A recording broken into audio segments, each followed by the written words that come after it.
back to our destinations yesterday. Thank you for your prayers. To God.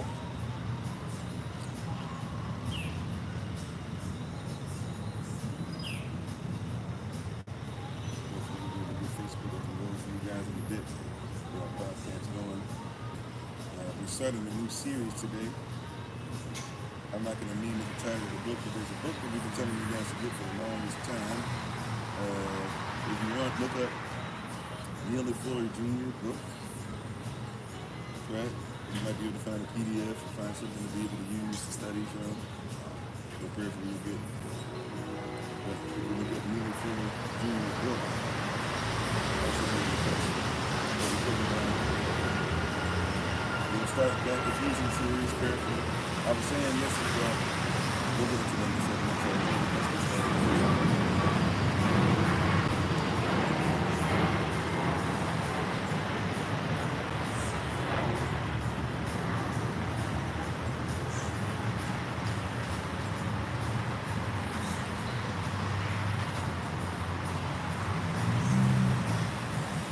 So we're going to call this Neely Fuller Code because we kind of code we just buy out there. So I'll tell you, I'll be giving certain spellings, but if you go get the book, you'll be able to follow along with each one. We're going to do an overview, kind of, not an overview, but an introduction, I guess, of sorts, to let you guys know how the series is going to go, and then I'll give you extra day too, so I'll come back on Thursday in the rising. Everybody's got an opportunity if you haven't gotten it already to get the book. We're going to call this Neely Fuller Code. That'll be our title for this series going in for the early rising, well, not early rising, for the rising live sessions. So that's what we'll be utilizing and using, and hopefully everybody's got it. Hopefully everybody can just quick mic check. Can you see and hear me all right? Can you see me and hear me fine, whatever you might do? Just no maybe so.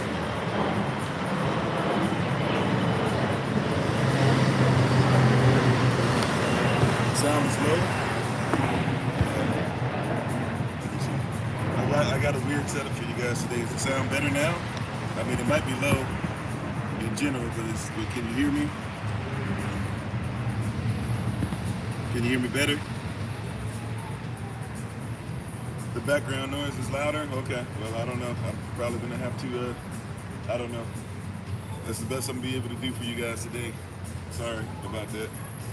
So I can't stand it when we can't get it, but that's about the best I'll be able to do. So thank you all, right? When I speak up, okay. So that's when I took the pillow from underneath it. Then, yeah, like I said, I got a different setup, so you should be able to hear me different, but I'll try to speak up. Alrighty. So praise Yah. Hopefully y'all can hear us on different platforms. I know it's gonna be a little interesting with the plane and everything behind us, like yesterday or a few days ago, whatever it was. Thursday, was it? Yeah, Thursday was the last time we did a rising session. So I will do my best. I'll probably be extremely loud, but it is what it is. I will try to project my voice. I won't be on here as long as usual anyways, just because we got to get on the road, make sure we get to the airport and everything all right. But hopefully all is well with everybody. Let's go ahead and get started. May the words of my mouth and the meditation of mine heart be acceptable in Yahweh's sight. He is our strength and our Redeemer, and it is in His name, which is His authority, that we pray, praise, proclaim, project, and protect in His message. Amen. Hola, mi nombre es Kofi. ¿Cómo está? Bonjour, je m'appelle Kofi. Ça va? Ni hao. Namaste. Sayan Kikuya, Ohio. I see you. Manute, LeBron, Kamsa, Kamsamida. Aloha, Ciao, Kabaragani, Aquaba, Magaase, Itisin. Jambo, Bibini Kofi, the Baraka Katan and the Wewe, Boker To, Boker Tab, Grain Rising, Black Water Child, Bodakala Chami, Haba, and I Confine, Helitas of Christ, Masalam Shay, Shalai Shai Shalam, Haslam, Jada, Ahi at Zion, at Tasada. We are grateful to have you. Shalom, everybody, peace. I am Pastor Kofi, Pastor Servant to Christ, where we are always changing lives one mind at a time by being the voice of the voiceless and speaking the unspoken. And we appreciate love you. Thank you so much for joining us again on this day. Am I still really, really low on YouTube? It's low? Okay, well, I'm sorry. It's frozen. Okay, am I frozen? TikTok's telling me I'm green. Am I frozen on TikTok?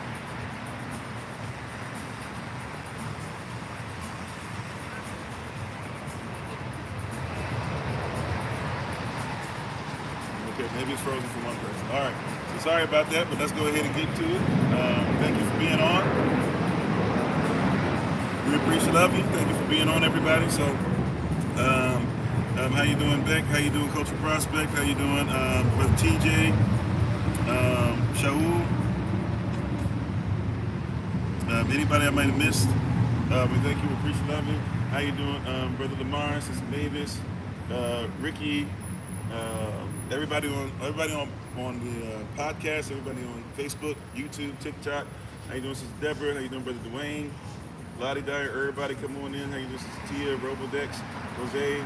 If I miss your name, charge to my head, not to my heart. Appreciate y'all. How you doing, Shima? Tia, Machiavelli, Big Brother Thomas, Pastor, Dr. Human, Shalom, peace, come on in, everybody. Rasta Queen, Miss Mignon.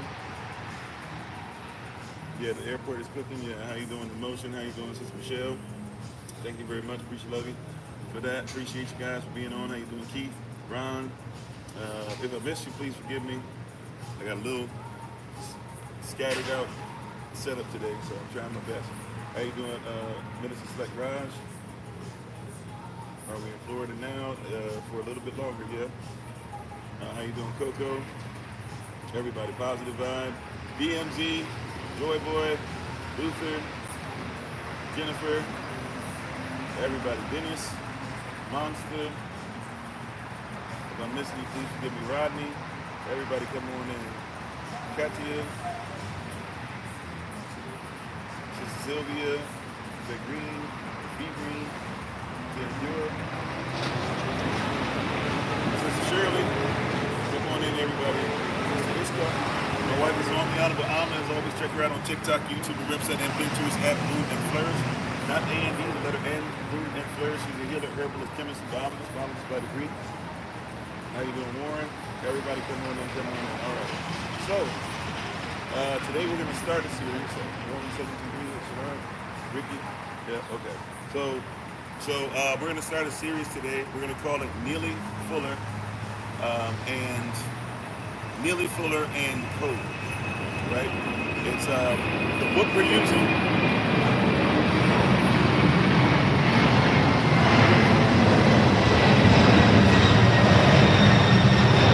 That we're using,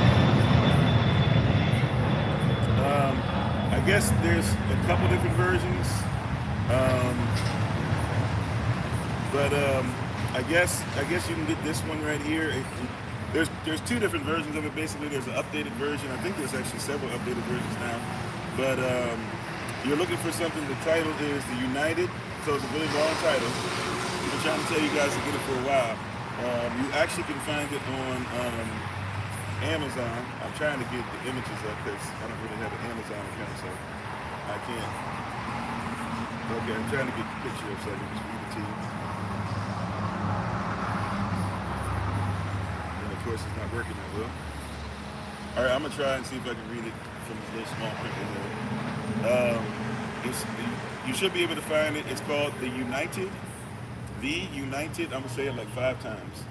Right? And so if you want to get it, if you want to find an audio book, if you want to be able to, get the book, get the PDF, whatever it is, so that by the time we start Thursday, today we're just going to do an introduction to it and talk about how we're going to use it. Because obviously with our belief systems, not everything jives 100%, but this is something that we need to know about as far as code. If you guys also recall too, I invite you when you get a chance at any moment,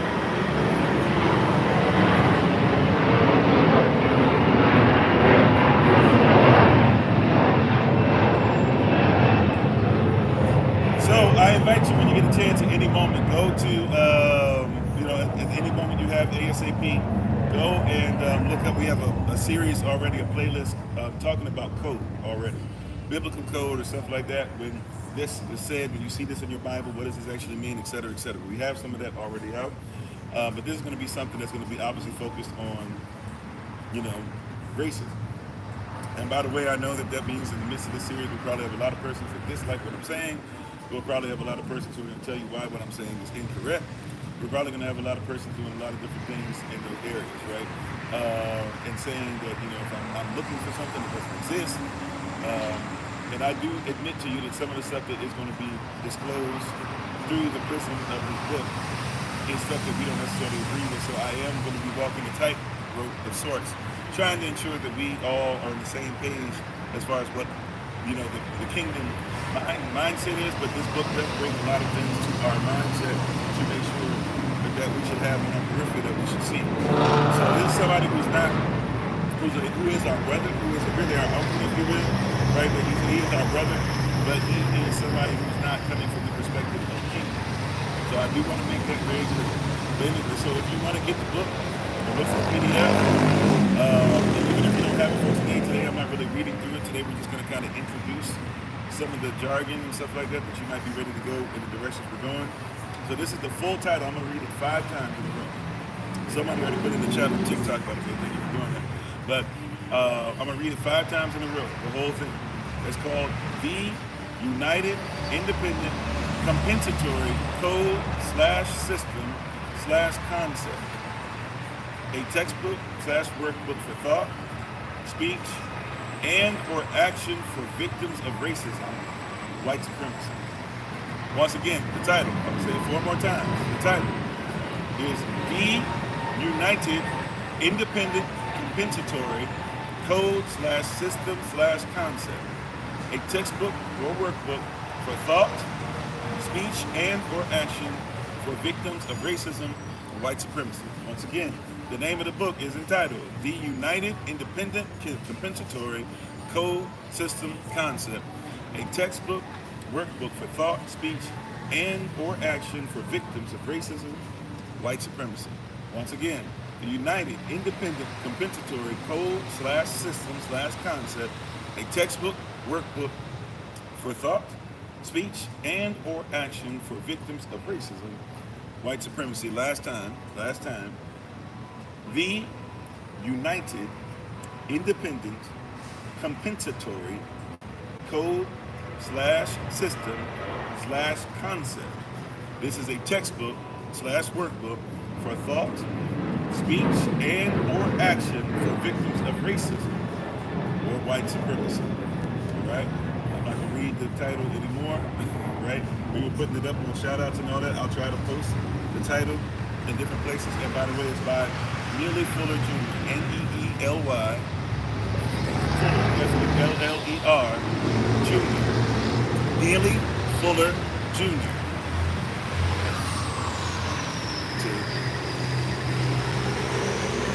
You use the definition for this when you go live? Okay, yeah. All right. So that's where we're coming from. Just to make it clear. So please go get the book. I'm just going to introduce a little of how we're going to use this.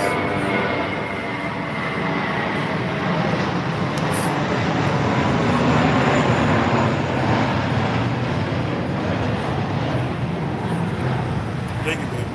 All right. So here we go. Sorry about the noise. It is what it is. Right? We're going to get this in there. Okay. So when we're speaking on this topic, we're going to straight up be talking about racism. We might be on this topic until the end of the year. I'm not sure, but we'll be on this for about a couple weeks. So at least for a couple more weeks, you'll hear us talking about this, speaking on this. And probably,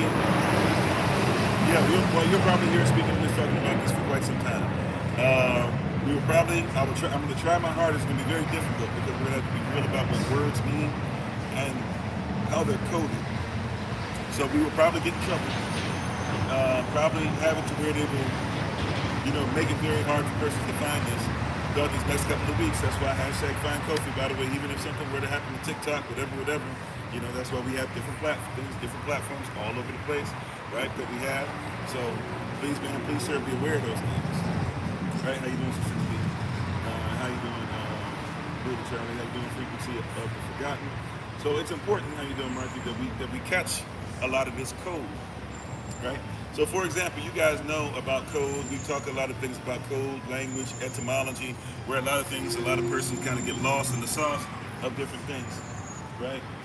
So, for example, if you don't know Paleo Hebrew, you're probably not going to be able to recognize a lot of stuff in the Bible for what it says. You probably have to go off of what somebody else has introduced. Normally, we go through a lot of stuff. We talked about that before with what's the difference between Hilkiah and firmament, right? Why should we not say firmament? Well, firmament is attached to Uranus. Uranus is somebody who was a result of his mother, having birth without a male or a male, god or whatever, or she was a Titan, right? But then after doing that, she then has, relations with her own son, and then her son and her, her son / husband and her had children, and one of the children, Kronos, which is her son / grandson, right, takes revenge on his father, and his father becomes firmament. So when you're using certain words, you might not recognize or realize where they're coming from, or how we've talked about before. Somebody will ask about God, and are we talking about God being the same as the one that was the servant of Abraham? And we don't actually look at like what happens in the Bible, what it says, very clear, even what happened with Enoch, stuff like that. We have different things that will pop up. So somebody might say something and in code, you might not catch it. Or if somebody says predestination, right? If they talk about predestined, which is not a Hebrew concept, but the predestined rhetoric many of us have been taught really is coming from a place of what?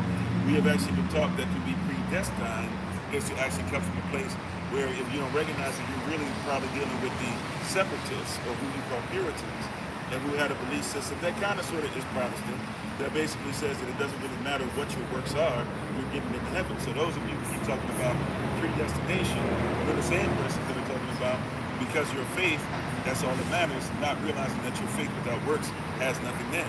So when you hear this language, or that type of language, or that type of rhetoric, hey, how you doing, Tawana? So when you hear that type of language, that type of rhetoric, a lot of us don't recognize that's a code, or I have to know where that comes from, right? And so there's a lot of things that we talk about all the time, things that are put in place. When somebody comes to us and they talk about being marked, some persons talk about being marked, they have a code talking about that you as black persons, you come from Cain, right? Or if somebody says that you are a Mormon and you're a black Mormon, they're saying that you can never be white and delight. There's a code that goes in, right? There's a code that we must recognize and realize. How you doing, Minister Shante? So in the coding, right? How you doing, Sister Monica? Be safe on your travels. So in the coding, we have to recognize and realize like what is being coded. Even today, there was a question that was brought up about like, eating fish, right? We shouldn't eat anything without fish, or we should only eat things that have scales and fins. But if you look at the word in its original Paleo Hebrew, you'll actually discover it's not saying only scales and fins, even though there are things we shouldn't eat because they're dirty and disgusting, sure, right? But it's actually the word even for scales is actually, kwasa kwara. And when you look at the word, you'll discover that the beginning of it, especially those of you who know Paleo Hebrew, you already know what the kwa sound means. But if you look up, it's a verb. The beginning of the word is a verb talking about an action, the cutting of scales. So even though there are certain things we should not eat from the sea, that's not even what it's saying there. Over time, though, somebody who doesn't know the culture has taken something that's coded for us that we should recognize together as a community as a specific code. And we should recognize and realize very quickly that, oh no, like for us, we know that that's something about preparation, but somebody else takes it, puts it in Latin, Greek, and English. Eventually, it becomes something that now you think of as, I can't eat anything that doesn't have scales, right? And fins. And by the way, if you want to, go ahead and go by that. But I'm just saying, in general, there's a lot of stuff that we should know. It's coded. Language is systemic. Language is systematic, right? And there are many languages that are separated from the Most High because of the culture that they represent. When you see the word in Hebrew or in Greek even meaning tongue, somebody speaking in tongue, a tongue is what? It's culture. So yes, depending on the fish, right? But some people make it as simple as like, if you don't know which one's which, it's still probably best to just go ahead and keep it simple and be like, hey, okay, if it has fish and, if it has scales and if it has fins, okay, right? But when you look up the word, I'm just saying, we don't know the code. So you hear that, you see that, and in your mind you just go, okay, scales means this. But if you look at Asa Quarat and actually look it up, and you actually see the beginning of the word, you realize it's a verb, right? So it's talking about literally you have to be able to shuck it or to slate it or shuck it as if it would, right? So as if you were doing the trunk of a tree, or you were getting the bark off a tree, rather. That's what it's talking about, is that in preparation, you must go through the action of making sure it was ate correctly, right? Doesn't mean that we should just eat anything. That is not an excuse to eat anything dirty, right? There's still certain things we should not eat. I'm just saying, like, it was a question that was asked earlier. So, but I'm just saying there's a lot of stuff that's coded. Right, catfish isn't on it. Well, because once again, I get that, right? Catfish are bottom feeders, and supposedly they only eat what's dirty. They live in mud all day, so since they live in mud all day, they must be dirty, right? So I'm just saying, but so even in that, right? I'm going somewhere. I shouldn't even brought it up, but it is what it is, right? So just a quick thing, and then I'm gonna get back on track. Like even our code for eating. I say this all the time. Remember how, like, we'll say we want black rights, we want black communities, we want this and that, but even our language comes to a prism that's not our own, right? Even the book talks about this, by the way, that when we look at black, so like if somebody says, I want to be free, your version of freedom in your mind, unless you know your culture and what it was, you're not looking for freedom. You're looking to be like somebody else who's your oppressor, and say that if I can get to the level of oppressor, that I can be free. The problem with that is, though, is that if you get to the level of oppressor, then you oppress. This is why the Bible wants you to become more than that. We become more than conquerors. But that's code, right? That's a code. If I am going to be free, what is the code for freedom? You too? Okay. Yeah. Like, so if I'm going to be made free, what is the code for freedom? You see that? Right? Like if I'm going to be made free, what is the code for freedom? How you doing? How you doing, Dr. T? Great. What is the code for freedom? If I'm made free, what is the code? Like, whose prison am I looking for? Right? So a lot of persons will say, like with the Bible, no offense, I believe that a lot of things that are kosher are things that you should follow after. Matter of fact, for the most part, if you follow what's kosher, you'll probably, for the most part, never have a problem with dietary law. The problem is, though, is that kosher doesn't always mean kingdom.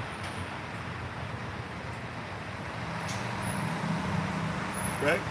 Like Talmud doesn't always mean Torah or Torah. How you doing, Brother Lamar? I think I said hello earlier. How you doing, Kofi? Right? So you see what I'm saying?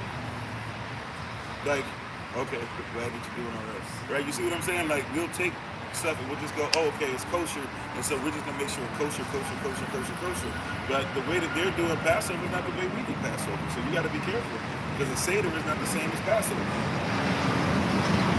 Now, there's things you can learn from a Seder, especially if you've never done Passover. I've gone through that experience a few times in my life to make sure that I was learning some things outside of it, because I didn't even know that there were persons around like us that were actually doing Passover. So I was reading what's in the Bible. I knew what the Christians were doing wasn't cool, and I was like, okay, well, I can't do the Christian thing anymore. Let me slide through and see if they'll allow me to partake. And I learned some things, right? I still learn. I learned a lot of stuff that I learned even as far as Paleo Hebrew language. Persons that were honest with me, even though they are into Judaism or even Judeo-Christianity, and told me the truth and where to look at things. But it's all coded, right? You have to know the code. So you can look at something. I say this all the time. Read your Bible, it'll bless you, right? You can read your Bible all day long, and if you don't know what Barashat is, you haven't read your Bible, right? We talked about that before. Or what about Chazan? Or what about the difference between Chazan and apocalypse, or apocalypto, right? Or the apocalypse.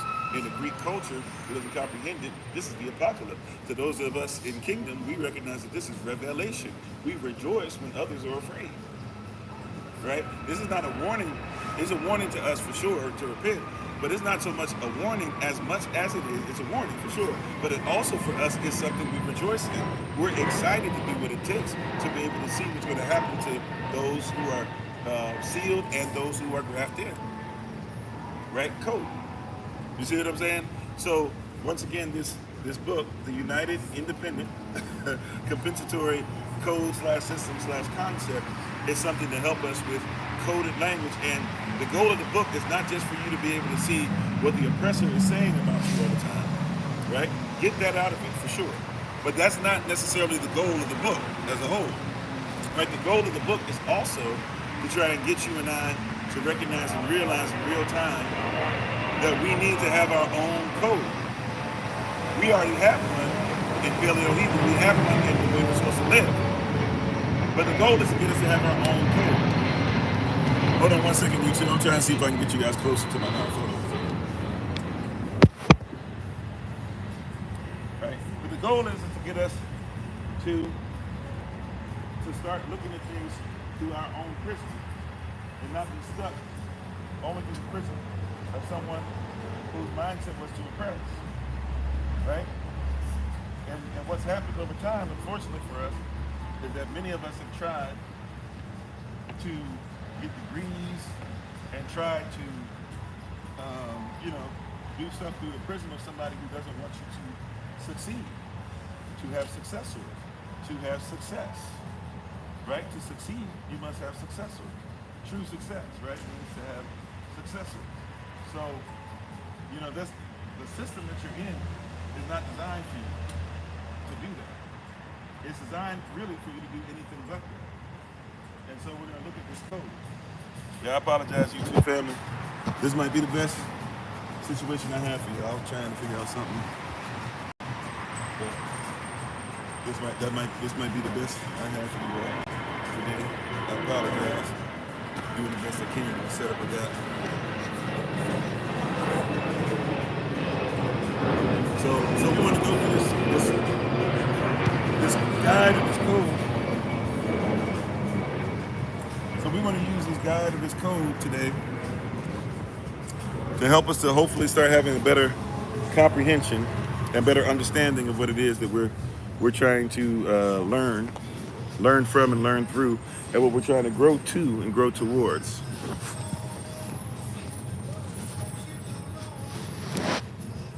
Okay, so hopefully everybody can hear me. All right, I apologize for all that. So we're trying to get through this code, and we're going to go through this book for the next couple of weeks, starting on Thursday. But we wanted to start part 1 today and give you a little intro. What's going on? Right? Much clearer? Okay. You said if you don't understand white supremacy, racism, what is everything works, everything else. That's right. See, Brother Dwayne, I can tell you read the book over and over and over again, because that's the beginning. It's not really the beginning, but really he tells you if you're going to talk about the system you're in, right? He says, if you don't want to talk about racism, also known as white supremacy, he says that you don't want to talk about the system you're in. Right? Now that's heavy. That's heavy. But it's true.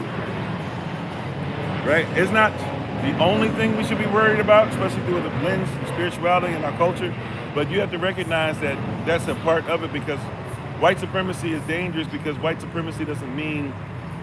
See, so we're going to get into codes and what the words mean. We have to change our mindset some on this, right? How you doing, Miss Q? White supremacy is not saying... As far as this code, once again, we're going through a code made by one of us. So this is something that we can use, right? We're not talking about the way everybody else does. We're talking about, yes, this is what they kind of mean, but also when we say this, we need you to know we're on the same, we're having the same conversation, right? So when you're talking about the code, right? When you're talking about the code of, in code, when we're talking about this word, white supremacy, now you guys know, we already know there's really no such thing as white, but somebody's taught us what that word means, right? So we won't go deep into that. But, so there's no such color rather as white. White means clear. So we know that we're talking about skin color, somebody's already getting us into a conversation that's not really for us or about us, right? As human beings, let alone as black folk, so-called black folk, Negroes, right? So if we hear this word supremacy, a lot of persons don't like hearing the word white, or these two words put together, white supremacy, especially coming from black persons, because they think we're saying that white persons are supreme. The reality, though, is that especially in this book, so in this context we'll be going over for the next couple of weeks, in this context, supremacy is not talking about they reign supreme over you. Supremacy is talking about a system. See, if we're talking about racism, once again, never forget that racism is not a verb. You don't do racism. Racism is a noun. Did you catch that? So you don't do racism to somebody, right? Matter of fact, if you knew how words work, you can't be racist towards somebody, right? We've been taught wrong and things have been introduced, and part of white supremacy is to give you, look at the Willie Lynch letter, every time you get some tangible evidence of your humanity, something's supposed to be given to you to make sure that you kind of shy away from it, or you don't believe it, or you're confused, right? How you doing, Sister Taya? How you doing, Melinda? Right? But racism, right? White supremacy, racism is a system. Somebody can't be racism towards you. They can't do racism to you. Somebody can't be racist towards you because IST, racist, IST means that you are proficient in. So somebody says, well, they're proficient. Are you saying they're proficient in race? Do you think that that person is a great human being because they're racist towards you? Right? We'll use that term, but I want you to catch. You see what I'm saying? We don't use words like, for example, IST just means you're proficient. You can't say somebody's scientist towards you. Right? How you doing, Sister Michelle? Did you catch it? You don't say somebody's scientist. Man, stop being scientist. What? You don't say somebody's tubist. Stop being tubist. No, if you're proficient at the tuba, you're a tubist. Right? If somebody's proficient in science, they're a scientist. If somebody does paleontology, they're proficient in that. You don't say, stop being paleontologist. They're a paleontologist because they're proficient in paleontology. You catching it? Right? So we've been taught words through somebody's prism for so long and been taught stuff to be misinformation for so long. And now we're fighting things once again through the prism of the oppressor and acting like the oppressor, although the oppressor is smart, don't get it twisted, but we're acting like the oppressor is actually giving you stuff based off of reality. The oppressor knows that what they taught you is wrong, but they need you to feed into it so that you'll never come up to your true self. Or some of you would say your higher frequency, whatever you want to use, right? If you're coming in today, you're not familiar with the terminology I'm using today, right? But a lot of persons, they're trying their best to get you away from who you're supposed to be and who you're called to be. And the reality is that you can't be racist because you can't be proficient at the human race or proficient at the white race and treat somebody else like trash. The only way you can do that is if somebody lies to you about what racist means. Race is a competition. So technically anybody that's really great at racing and competition is a racist. But you guys don't use it, right? You don't say, oh, the person who's a sprinter is a racist, but technically that's what they are. But we think that a racist is what? One who hates somebody else. Racism is not an action, but racism is a system. ISM. So now this one makes more sense because racism, race, competition. ISM, a system of competition. Who's at the top and who's at the bottom? Is the competition fixed? Now we can have a conversation about racism. All right. Well, white supremacy, in the same vein, white supremacy is talking about not that somebody's supreme over you, although there are some that have a belief in that. They've been lied to as well. They don't believe that they're supreme over you because of yada, yada, yada. These persons believe that supremacy means this, especially through the lens of the author, Neely Fuller Jr. His belief system and what he's trying to tell you is that somebody who thinks that they're a white supremacist is somebody who has a system set up to where no matter what you do, they will always end up supreme. Did we catch that?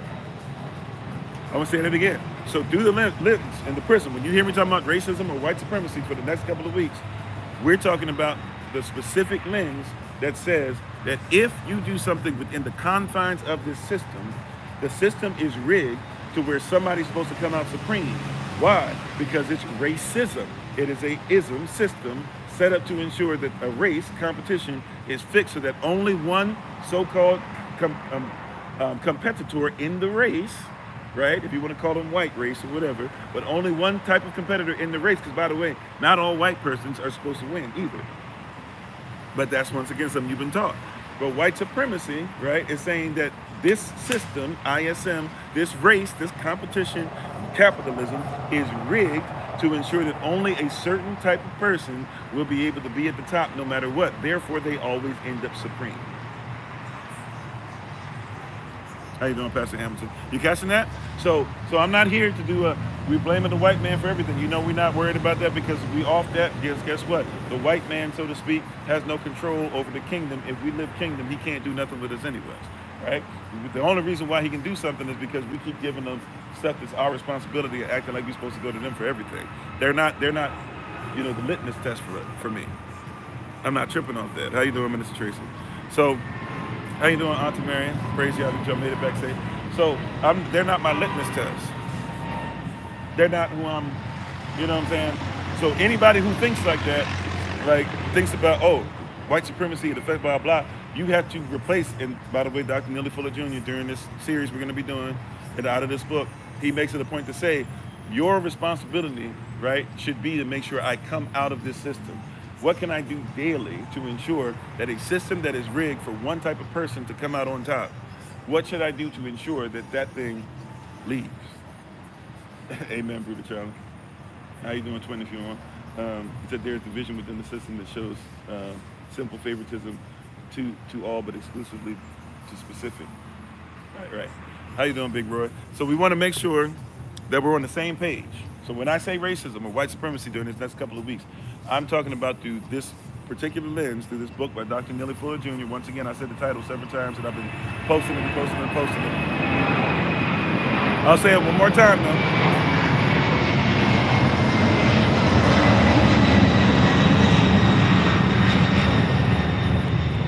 Right?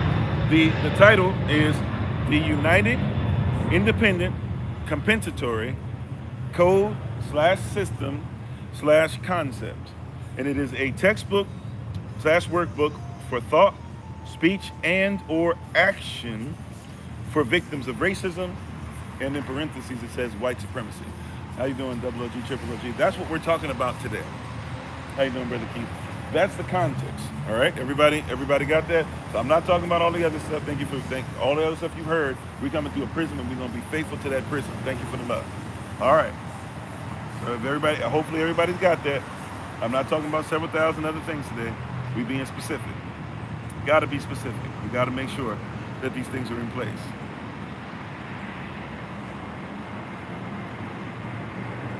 And we're calling this series Neely Fuller and Code, right? For different reasons, because we got to be coded in some of the stuff we talk about on social media while talking about the code. All right? Already? Okay, everybody on the same page? Everybody ready to go? All right, so when we're talking about white supremacy and racism, once again, it is not a verb, it is a noun. It can be a person, place, or thing. All of them part of a system. And so one of the things that, as I said earlier, that somebody's going to try to use, black or white, if we be honest, one of the things you're going to hear from a lot of persons is, see, you all always just looking for racism. And I get that you shouldn't just look for something only, right? But the problem is that if I'm looking for something, see, this is where they try to make you feel dumb. If I'm looking for something, right, if we just be honest, you said you ordered the book a little while ago? Okay, cool. So if you're looking for something, right, and it's not there, then I won't find it. Now I get somebody saying that the prism, but if we're just being scientific, right? In science, you're not supposed to, a lot of persons do this in reverse. They say, I'm gonna start up with a theory, right? And I'm gonna say, if this happens, then this happens. That's actually true scientific hypothesis, but a lot of persons start with a conclusion. They say, I believe that the world is the matrix, and then they work backwards through the experiment.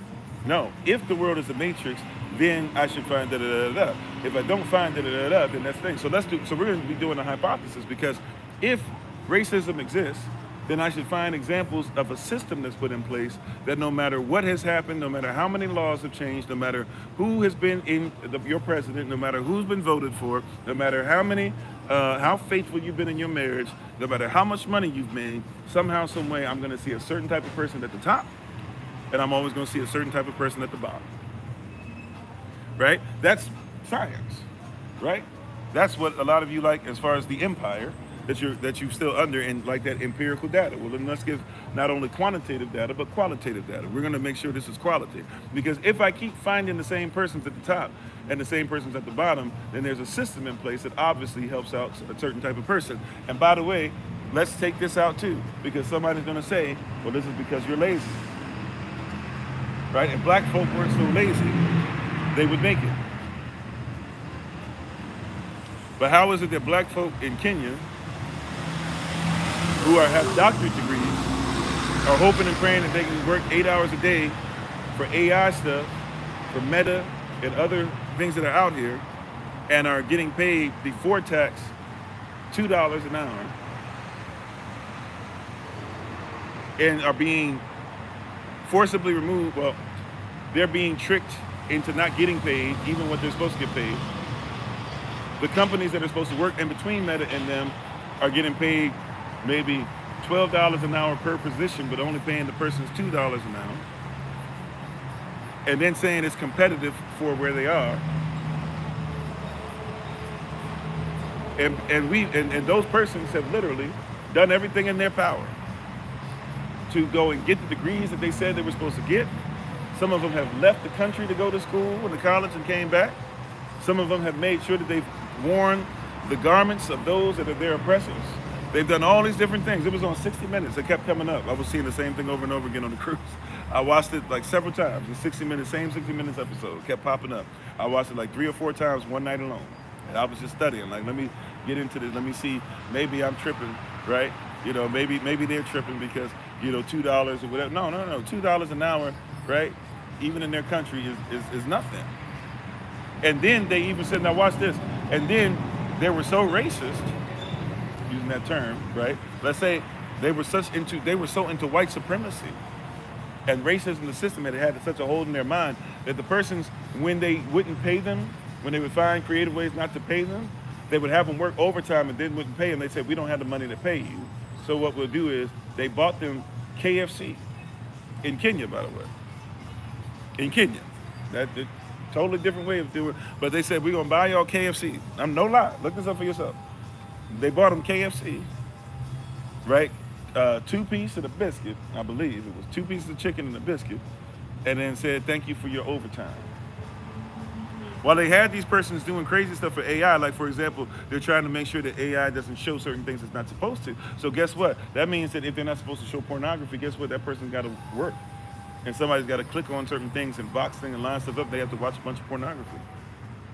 Or if you don't want to watch snuff films, if you know what that is, then somebody has to watch a bunch of stuff like that and see videos of persons losing their lives and unaliving themselves and stuff, and say that's not there. And these persons are losing their mind and getting paid $2 an hour, and then having some of that taken away from them, and then being given every once in a while to make up for it 2 pieces of chicken and a biscuit, even though that's not even what they eat over there. I'm just saying, if it walked like a duck, right?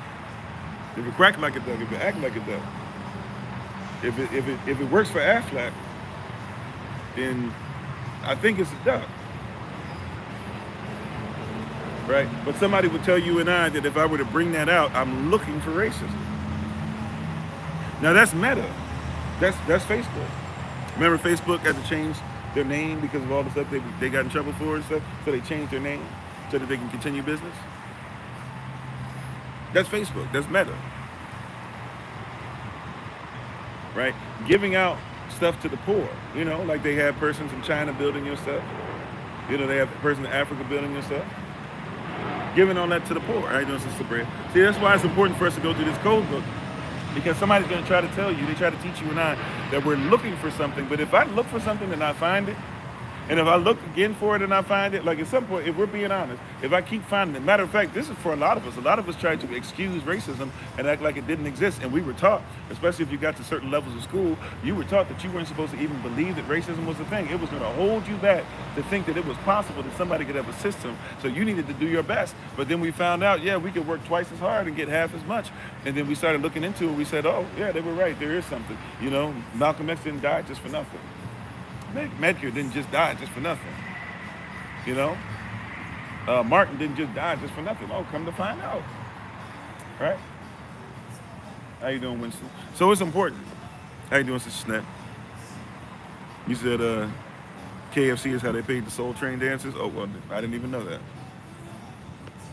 Well, by the way, they got to pay them in food. You got to, that might be partially too, because you have to make sure if something goes on television, you're responsible for feeding everybody who's on there. So um, that is a little interesting, though. They fed them KFC.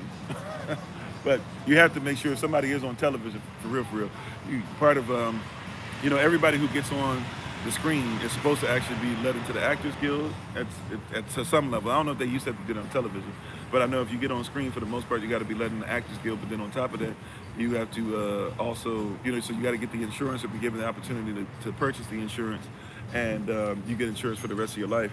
But then also too, outside of that, you have to, they have to feed everybody on set.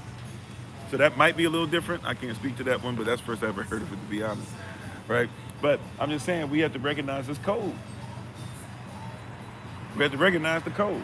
This is coded. So when you hear certain language, you should know what it is, and we should have certain language for ourselves, right? This is why you hear me say, oh, my greatness, and why my son says it, why my wife says it. We're not saying this because whatever. The main reason, first of all, is because we know what God and good mean.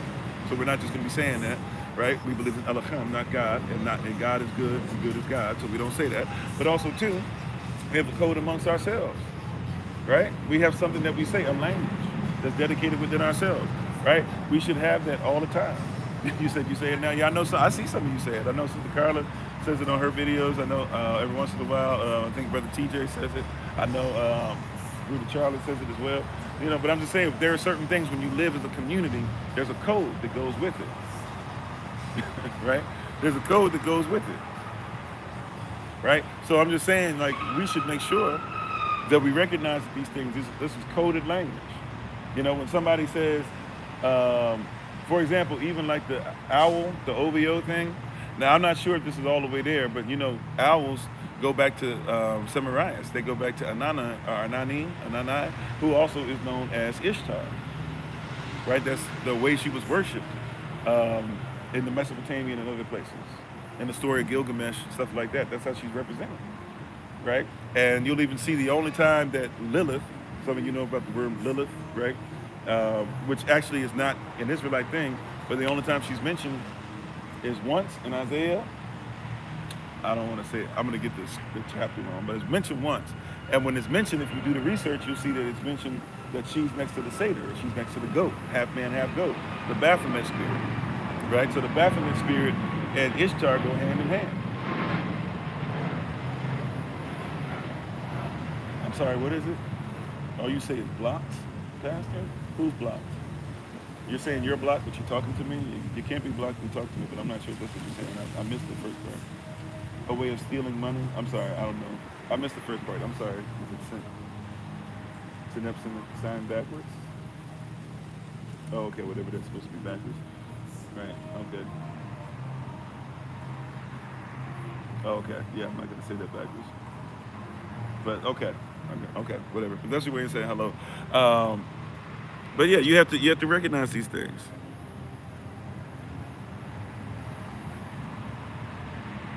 Okay, younger sisters in ICU. Oh, okay. All right, amen. Heavenly Father, we pray for Sister Minister Tracy. We pray for her family. We pray that your will be done concerning her sister. And we pray that we be able to bring comfort to her in a time that's been kind of rough lately in many different ways or whatever. Just allow her to be safe and allow her mind to be calm and for her to do what it is that your will would say be done in this situation. Yehovah, we pray and give thanks. Amen. Okay, we'll try to check in with you. I'm going to be traveling today, but I'll try to check in with you. But yeah, so we have all these different things. If we're not careful, we'll keep missing the mark. We'll keep missing the mark, and we'll keep missing the mark. And so we have to recognize that there's code. So racism is not a verb, it's a noun, it's a system. Now the system has actions that happen out of it, but racism itself is not a verb, it's a noun, it's a thing. It's an organism of sorts. So when we're speaking on this, you have to recognize, see, Watch this. That means that you have to figure out who's on the top and how are they trying to teach you. So we're talking about racism. Let's just cut to the chase. We're talking about the Negro as us and black folk as well, right? African black folk, native black folk, right? Spanish-speaking black folk, French-speaking black folk with accents from the bayou, black folk with Canadian accents, whatever the case might be, black folk that are mixed, whatever the case might be. And even those of you that are grafted in who mess with us and therefore are going to be in our family and we're going to have children and stuff down the road together, guess what that means? That means that your community should shun you as well. So you might want to pick up on something. And I want to be careful too, because I'm not saying every white person, in fact, is a white supremacist, but everybody in the system has to agree for the system to keep moving. I just want to make that clear. Everybody in the system, right? You have to agree that the only way to get a job is to wear a suit and tie, a corporate job, and to cut your hair. You have to agree to that. If you don't agree to that, you cannot, that doesn't exist, right? So everybody has to be taught this. This is a belief system that we're being taught. I want to make that very clear. Everybody's complicit. This is why we got to change our attitude. Everybody's complicit in this. This is not just only white persons, right? Everybody's complicit in this in order to make the system work. In order for the system to not work, you have to either just do business with it from time to time, but be in it, but not of it. And or you just got to be away from it. So in order for you to survive, you've been taught you have to be complicit. Now, we're doing business, that's one thing, but we're complicit in it in every way, right? In order for Christmas, Saturnalian, right? In order for Christmas to exist, right?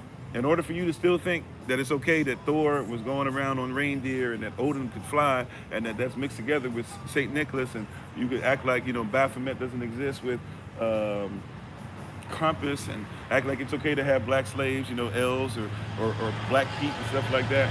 The only way that continues to exist is you got to have black folk that are in on it. We got to be in on it too. Right? If you stop being in on it, a lot of that stuff starts to go away and dissipate. Believe it or not, that's how powerful you are. We just went to the Bahamas. Guess what? All the sisters had up on their heads just about in the Bahamas that were working for the place, and probably because the place said you need to wear this. But guess what? All the sisters were wearing on their heads. They were wearing reindeer antlers. Ain't no reindeer in the Bahamas. That's not our culture, right? Ain't no tooth grinder and tooth gnasher, right? That now you guys think are the reindeer. That's not our culture. But it doesn't exist in the Bahamas if you don't agree to it. But if you would touch and agree, you open yourselves up for a lot of spiritual things. Like we talked about, right? We should be looking for him, that even if you can't get to him, at least reach for the him. For those that were on last night, you get what I'm saying, right? So we got to realize there's a lot of code. Hey, how you doing, Brother Angelo? Mike, I don't know if I'm saying it right, if you go May or Ma, but I go Maya Kayala. But hopefully you're doing well, right? You got to see what's going on. If we don't agree to it, it doesn't come in. If we don't agree to Christmas, it doesn't show up in Ghana. It's only in Ghana because we agreed to it.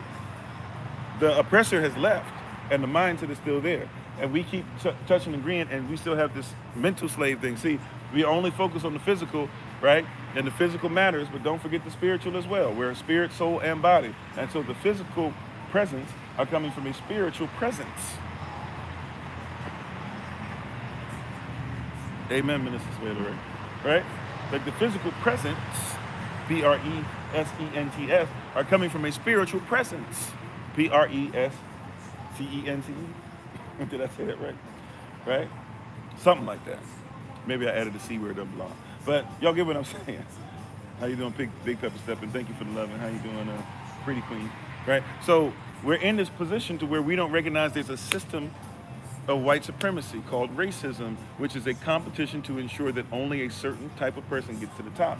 Not all white people get to the top. Only certain ones. It really is going to be for a certain families. If your family begins to make enough headway by serving the other families well enough, then maybe at some point you'll be able to be on their level. But see, a lot of us, we don't even recognize. See, you thinking that, I'm not saying white supremacy is in everything, but the only way that it works is you have to realize that it's in everything. You have to agree to it. Even if, see, And forgive me, I know the music is in the background, all right? But hopefully you can hear what I'm saying and you dig what I'm saying, right? Um, all right, let's say you got a baby.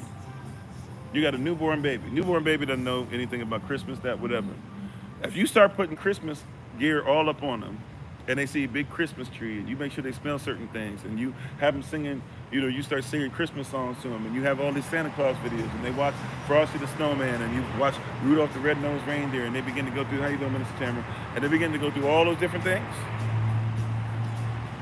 Then guess what you've done? That baby agrees, even in them having no clue as to what they're agreeing to, you've already brought that baby into agreement.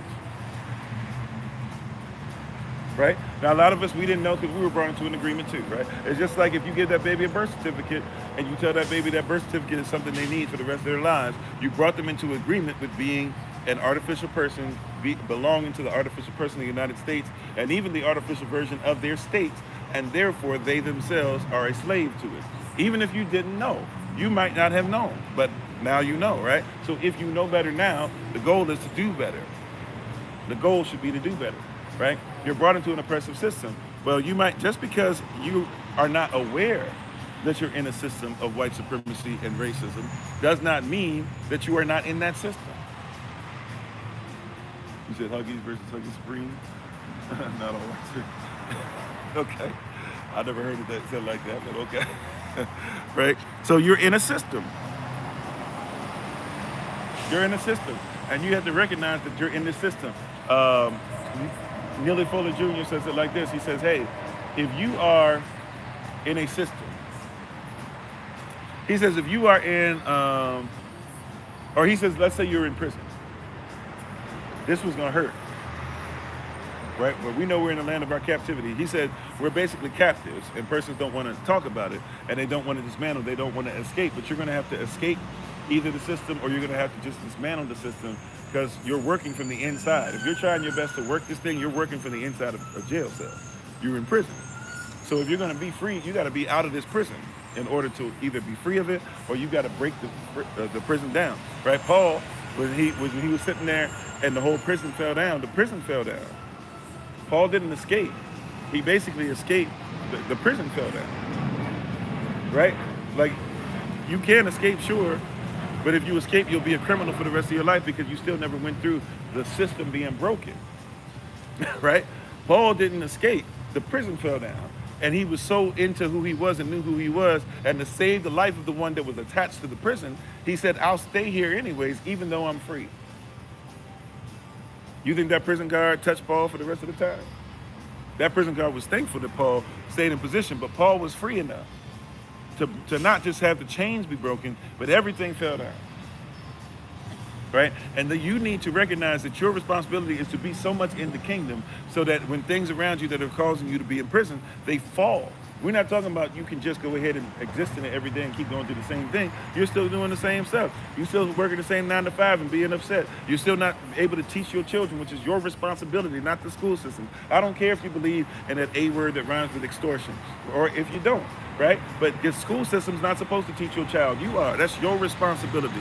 That's how you're supposed to respond to your child. Responsibility. What is your response to your child? You don't even have a response to your child because the system is set up to where they respond to your child. And so your child doesn't know your voice. They don't know your response. And they come home and they start telling you, this is how I respond. This is what I do. This is how I respond. And so that is you don't even have the ability to respond. Therefore, it's not even your responsibility. You see, we're supposed to be in a different realm of thought. Storm the Bastille? Yeah. We're supposed to be of a different realm of thought. And your child is supposed to be governed by a different realm of thought, a different nature, if you will.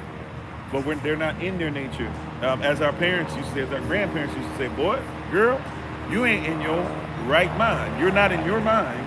You're in somebody else's mind, trying to figure out how do you make somebody else's mind fit in your body. And you know what happens if somebody tries to put the mind of somebody else or an organ of somebody else in your body? They have to shut down your immune system. Because if they try to take an organ from somebody else and put it in your body, your immune system is going to try to attack it. So they have to literally kill off the thing that keeps your body alive so that you can exist. That's why many persons, once they even get the transplant that they get, Many of them are given only a short amount of time to still exist. Because your body is, you're going through cognitive dissonance. Your body does not want something outside of itself. How you doing, Reginald?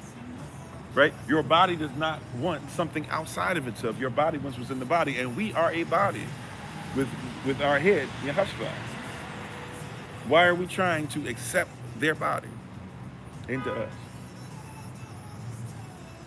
That's right. Stop acting like something you're not. So when we're talking about racism, white supremacy, we're talking about a system that's not even that really doesn't govern you, or if it governs you, it causes you more harm. It causes you a shorter life. Right? How you doing, Michael? How you doing, Brother Craig? Right? This causes you a shorter life. It causes you dismay. It causes you hurt. It causes you pain. It causes you anguish.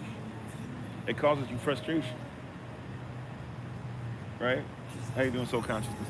Right? You have to recognize what's going on as far as your culture and your code. Right? Language is coded because language is attached. Right? If you hear me in Ofori say, "Qua," you know I'm talking about cutting something. We're talking about, preparing for something. It doesn't matter what word I'm using. Am I saying the "Quaya" part of that is cutting or preparing? There's a cut off something. Right? If I say, what were we talking about today? Kwasa Quara? Right? There's a cutting. Even if you don't know what that means, twice over you heard cutting, preparation. And if you know our culture as well, anything mentioned twice, like back to back like that, it means pay attention to it. Even if you don't know the language, if you know the culture, if you know the code of it, you can catch certain principles. And many of us speak a code that is designed to keep you clueless. Or some of you know better, but you still choose to be ignorant. Because you have to ignore in order for it to be ignorant, right? Okay, so in this code, right? And once again, we're coming from the book. We're not coming from there today. We're not reading it today. We're going to start on Thursday going through pieces of the book. And we'll be doing this for about 2 weeks. It's a nice, thick book, by the way. So we're not going to be able to cover the whole thing in 2 weeks. But we're going to give you certain principles and certain things that you should focus in on in certain teachings. So watch this. So once again, the book is called The United Independent Compensatory Code/System/Concept. It is by Neely Fuller Jr. Neely Fuller Jr. Okay. So what are some things that are coded and that we need to correct or know what somebody's saying, right? Like, for example, when once again persons say we're looking for it and everything, but question for you, if you go somewhere and you hear that something's urban, for example, when we went and we did Feast of Tabernacles this last year, we had an issue, so we were supposed to do half of it one place and half of another. And persons we were in, and I'm not a Republican or Democrat, I can care less about that. But we were in Trump country, and so they saw a bunch of us camping in a place that was totally legal for us to do in the way that was. Sent police and everything, and the police said, yeah, like, we know what you're doing. Matter of fact, they know about Feast of Tabernacle because a lot of persons come there besides us for Feast of Tabernacle. So they already knew what was up and told us basically that there was nothing they could do about it. But they kept putting pressure on the persons that we were using their plot. We were using their plot of land for where we were for the first half. And so we eventually had to kind of move a lot of us over and then move again. And then all of us came together at one point. But there was a code word that they used to try and scare the person. There's a law supposedly they have in the books. It wasn't really there, but we just got out of Dodge because the person did us a solid to let us use their place. So, but once again, I'm gonna show you how this works. They used a code word. The code word they used was, they said it's urban camping. Guess what the word urban means? I don't care what they say on law. It's a code. I don't care what they try to say illegal. It's a code, right? What's the code that they use? When you hear somebody say this is urban, what are they saying? Right? Let's just keep it above. But they're saying black, right? The urban youth. It was an urban club. It was an urban city. This is an urban program. Urban housing. They're talking about black folks, right? So when they gave the person talking about urban camping and blah blah, it's illegal and this and that. And then, right, and I had already talked to the police about it. I knew that there was no such thing. And the police even tried to keep up for the persons in their community and be like, well, we have a lot of homeless persons. I was like, I've been coming here for years, multiple times, and I've never, not just for Feast of Tabernacles. Like, we come through here, we ain't seen no homeless like that. Not in this area. Like, we've been in some places where we know, okay, we got to help persons over here, but we ain't seeing none of that over here. Not where we are, right? Like, we coming over here, baptism, all that stuff. We wanted to be safe, sound. Like, we over in a place where ain't none of that.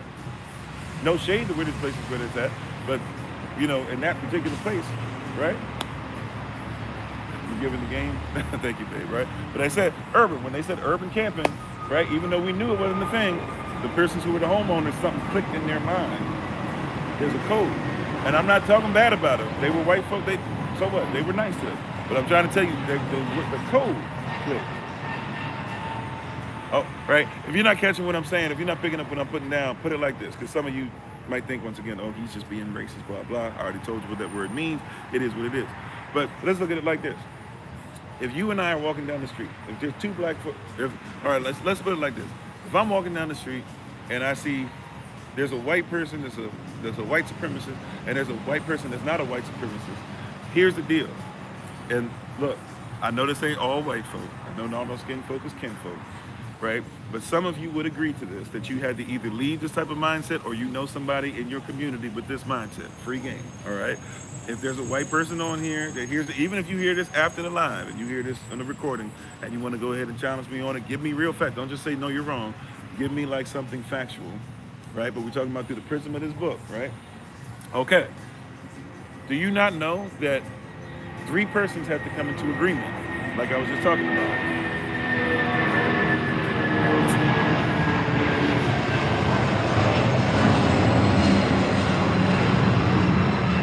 3 persons have to come into agreement. 3, right? Right? I can't say it now for some reason.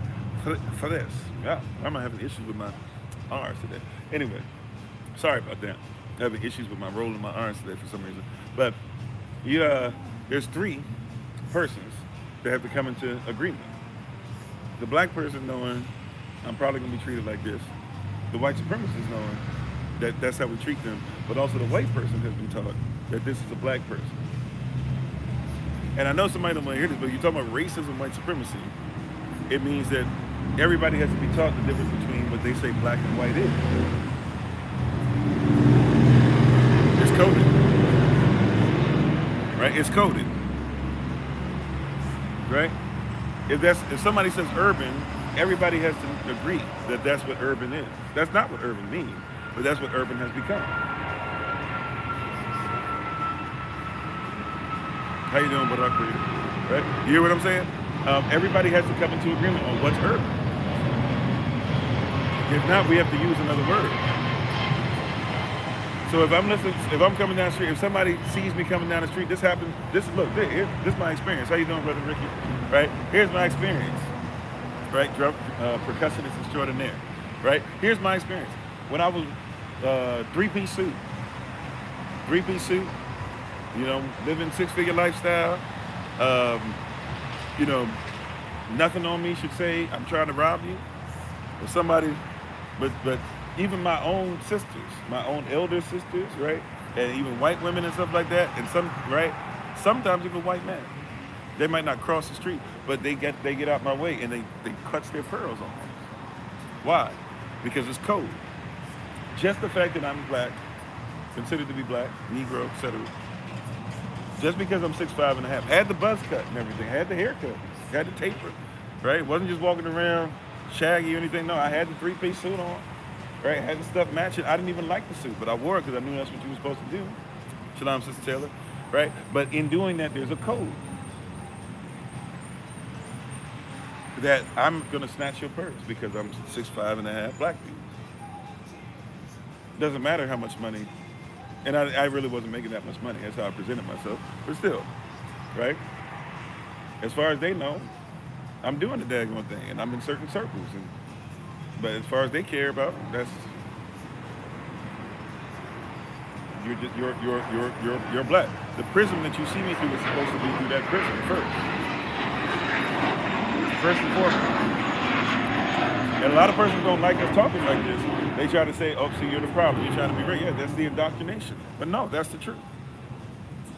Right? Look, you know how, anybody been paying attention to the Andrew Schultz thing? with Kendrick Lamar recently, right? It's kind of a whole culmination of things that went back to him having the guys from the S Word and Gigs on the show and all that stuff. Anybody been paying attention to that? Oh yeah, well, white people lock your doors when you walk past them. Because that's indoctrination, right? But if you've been paying attention to Andrew Schultz, right, comedian, he's not really my cup of tea. If you think he's funny, whatever, he basically is somebody that gets what's called like kind of cheap laughs or cheap heat. You know, basically something that's shocking and something that's like, you know, basically 2 steps above potty humor, if that. You know, might be in the same realm. And basically just like everybody of every race can be made fun of, and so he makes fun of them, even if it doesn't care if you say something, right? So basically, I'm gonna show you how little respect for black women. This is how society sees you, right? And sisters, you know, this is why we need to listen to you guys, and we need to make sure that we're protectors, and you know, need to make sure that we're doing exactly what the Most High wants us to do in protecting our sisters, right? And what this series once again is called Neely Fuller Jr. and Code. This is part 1 of the series. We're going to come back to this and start going through the book on Thursdays and then come back. Yeah, try to be funny by being offensive and stuff, yeah. So basically it starts off, there's these 2 guys from England, black guys, and of course as everything happens, you know, the only reason why they got to where they got is because black women are going to be the ones to support them. Meanwhile, of course, you know, they're the type, and I'm not even trying to say you can't date white women, blah, blah, but I'm just telling you, you know, there's usually the type of brother who acts like he supports black women and then somehow, some way mistreats them, makes fun of them, does all types of stuff, and then is usually having white women that he's not even married to, but he's just using. So he doesn't even respect women in general, right? But, you know, he'll say certain things, trying to get black women to continue to do. So they go on the show. A lot of persons didn't even notice, but they were already making fun of black women themselves and didn't really want anything to do with them because they were already saying the stuff that Andrew said about them behind the scenes. And if you go back to older episodes, they were already making fun of them. That being said, they go on Andrew Schultz's show and they basically talk about how, what is it called, the black girlfriend effect, and how, you know, a lot of black women, they get with a white man and the white man starts to glow up or whatever. That's how the, you know, I'm not saying that's even is always the case. I'm just saying that's, you know, what the trend was, at least that was out on social media. And Andrew Schultz starts saying, oh, no, you know, they shave their heads because they're losing their hair because of the black woman. And they grow their beard because the black women be slapping them all the time. Right? And as my wife actually had to bring to my attention this part. See, for me, it was enough to where I was like, yo, they're cowards, they're afraid, and Andrew Schultz cares so much less about black women that he would just say whatever. Elder Alma had to set me straight a little bit. She had to teach me something. She had to say, Kofi, the reason why they're doing all that, for real, is because it's not that they don't respect black women. He obviously doesn't respect black women, but it's that he don't respect black men, at least not those black men. And because he literally said, I'm going to go ahead and de-pants you. I'm going to go ahead and show you that you can't protect it right here and you're not going to do anything but laugh. I said, wow, that's too much like right. That's true. That's the truth. What? Okay, I'm sorry, YouTube, something's going on.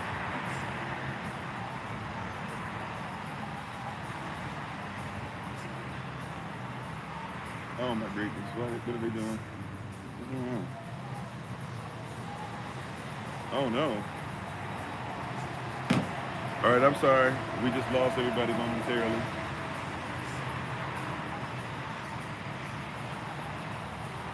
Give me a second, sorry. We just lost everybody momentarily. I don't know what's going on. Trying to get us back in order. Wi-Fi coming back. What's going on? Oh my greatness. What's going on? Wi-Fi's back? Okay. That was weird. That was odd. I'm sorry. Got another thing. This must be an airport thing. This happened on the other network yesterday. Okay. Hopefully you guys can see us on Facebook again. Sorry about that. I don't know. It's a wild thing that's been going on. We're going to get it together. I think it's just a spot. The same thing happened yesterday. I apologize. Sorry. Where was I at with the Andrew Schultz? I think I was saying the Elder Alma taught me something, but where did I leave off? TikTok. Sorry about that. YouTube, you guys should have heard this whole thing. Sorry about that. I don't know it shut down. Everything in here shut down. I think they shut down Wi-Fi's at certain times. They did the same thing yesterday. Anybody recall where we were at? Can you guys hear me, see me on TikTok? Yes, no, maybe so? Okay, he didn't respect the brothers that he brought on. Fuhad and whatever the guy's name is. And so since he didn't respect them, he decided he was going to say whatever he wanted. So then Kung Fu Kenny, right? So I'm sorry, give me 1 second. I'm just trying to pull this stuff back up, sorry. All right, we got this. All right, so after all that happens, right, and Andrew Schultz brings the S-word and gigs guys on the show, it basically shows that you don't have no power to protect your women and you're going to sit here and laugh because you're afraid. Fuhad and James, thank you. Then after that,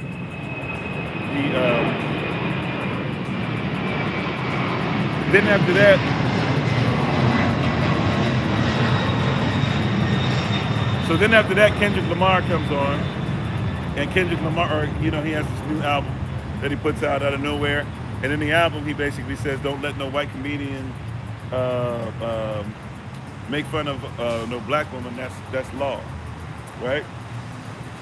So he makes it a point to do that. Everybody's reminded and like, yeah. And what happens is Andrew Schultz decides he's gonna talk trash to Kendrick Lamar. So he brings on his laughing buddies that are colored and a black guy, of course, on there to make sure you got your token. And he begins to not only try to make fun of Kendrick Lamar and say that because not Kendrick, but other hip hop artists have said bad things about him. He quotes a Chris Brown line and somehow puts that on Kendrick Lamar. But he begins to say, well, hip hop, you shouldn't say anything about white comedians, but he's talking about you. And then he says that, we got to such a level that you use us for clout, so you're welcome. And then on top of that, makes stuff about talking about that how he would try because he thinks he's so superior to him. He says how he would grape him, basically, and does buck breaking tactics. So he's talking about buck breaking stuff for real. And the first persons to come and defend Andrew Schultz are black men.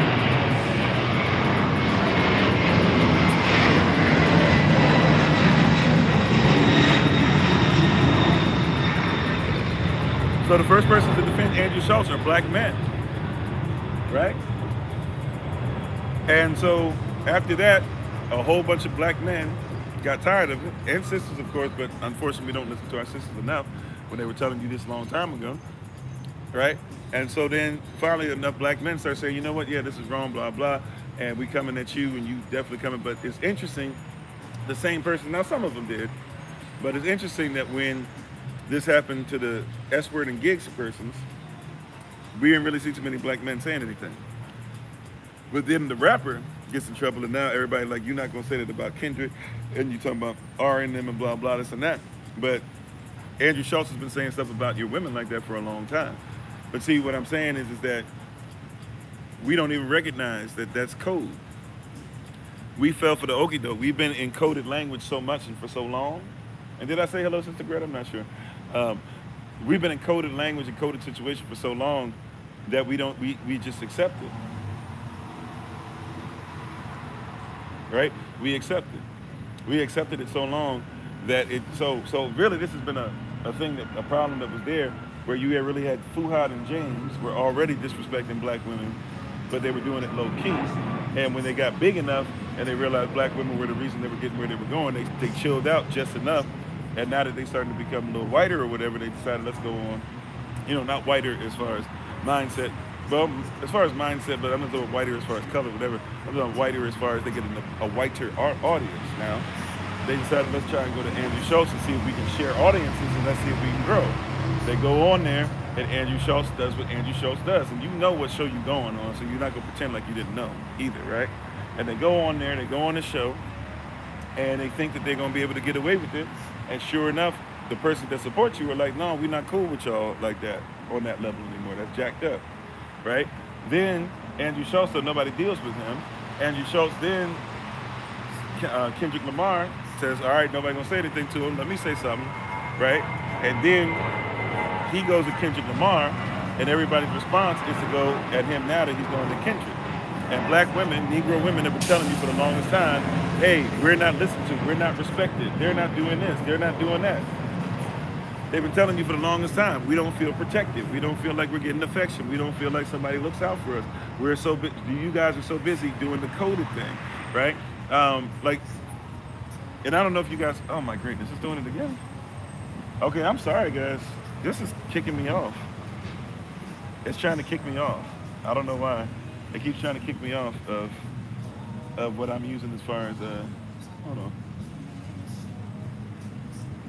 Okay. I don't know what's going on with the Wi-Fi. It's trying to kick my Wi-Fi off. It's trying to get me to use the one that doesn't work. But anyway, so you can see that this thing has been there, and I need persons to catch this. When I made that comment that I just made about this is coded language or coded mindset, I don't think a lot of persons realize that the way black women are treated is code, but also too, and all the stuff that you guys are talking about, like there's a code. There's a code, even for so-called white women. There's a code. What am I saying? I'm saying that even this red pill stuff is nothing more than saying, hey, we want you to be like white women who shut up and let their white men cheat on them because they make money. It's coded. A caring code, yeah. And once again, like I said, you got to be careful with this term white supremacy. Not every white person is a white supremacist. We're talking about a system that allows somebody to always end up reigning supreme. Okay? All right. So now that I say that, right, let's be honest about the fact that if you hear somebody saying red pill rhetoric, it's always something that attacks black women. Have you not noticed that? Right? If you look at Fresh and Fit, whatever their real names are, Fresh and Fit, right? Whatever their real names are. Fresh and Fit love to downplay and talk trash about black persons in general. Fresh and Fit on their show have physically fought and assaulted black women because they recognize that doing so gets them ratings from a lot of men who are anti-black women. Black women are supposed to be treated like trash. See, Thomas Jefferson tells you by his own words, by his own pen, that black women are ugly, they are smelly, he says they're hairy, he says that they are lazy, he says that they are unattractive. But Thomas Jefferson slept with black women enough to have way more black children, right, that he fostered that became his own slaves, probably than what he purchased, if we be honest. Oh, I don't know what they're doing. They messing with y'all.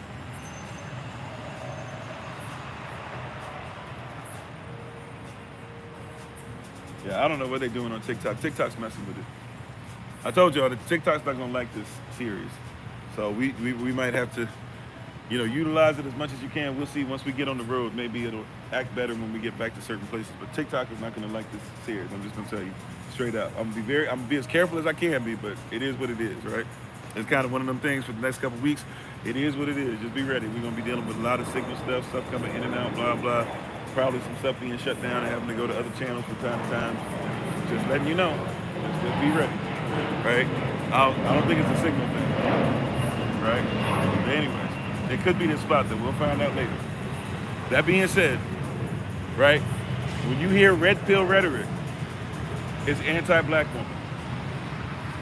Amen, Sister Monica, I'm with you. If you hear red pill rhetoric, just think about what a sister is and how she's supposed to be and what they're trying to say black women are. And they'll say black women are unattractive, but then they want women that are shaped like black women. You can be mad at me all you want, but there's a lot of white men. Why they're busy telling you, oh, I don't like this, I don't even like fake looking women and blah blah and this and that. But then what if you get a woman, you either get a woman that has the fake stuff or you pay for her to have the fake stuff to keep her. Right? And she gets the fake stuff to look more like you. Right? So you are the standard. I'm not trying I'm not trying to say if you're white that you can't be beautiful. Hear what I'm saying? In this, what are we talking about? A system. Remember, racism is not a verb. It's not to be offensive. Racism is a system. And in a system of white supremacy, white is supposed to be better than black. Black is supposed to be something that's a slave, enslaved, and is a tool. And if I'm walking down the street, the agreement's supposed to be that I'm supposed to be a tool. Right? Our SOC family went to a few different places, right? And even outside of just the cruise and stuff, and when we went to some of these places together, persons will give you the side eye. How dare you? Or that's weird. Like, why are you supposed? How is so and so supposed to be able to walk into that restaurant? How is so and so supposed to be able to walk down this beach? How is so and so supposed to be able to make sure that they're getting dropped off by a car with a driver or whatever? Right? Y'all blessed us with certain things and certain things. Even when my family's coming from the airport, right? We be in a position to where, because something's not in place or whatever, we're blessed with an opportunity to be able to have driver and all that stuff get into the hotel. That wasn't planned, blah, blah, but God blesses you. You're in the kingdom, you're royalty. And when you start looking like royalty, the system freaks because the system falls apart. You're not supposed to, that's a glitch in the system. To see somebody actually being a king like they're supposed to be, to see you be the Ayazar, to see you be the wife, to see you be the so-called, I don't like to use this term because we know what that means, but okay, fine, to be the queen, if you will, or to be the female pharaoh, or to be, you're not supposed to be Esther. Wait a minute, Esther, you one of them? I couldn't even see it in. Can you imagine, right? Esther's husband, right? He loves her more than any other woman, has her going through all this different stuff. He says, okay, you're gonna be my wife. And he was about to offer people because he couldn't even see in her, right? Her own people, because in his mind, he's so in love with her. He thinks of her as royalty, but in order for him to think of her as royalty, he has to think of her outside of herself. Now, somebody might say that's awesome, but no, because of who she is, that's what makes her royalty. So when you offering her people, you're offering her. And she has to make a statement and say, you might as well take my life too, because if you're gonna take their life, you're taking mine. How you doing, Brother Jermaine? You hear what I'm saying? Right? You hear what I'm saying?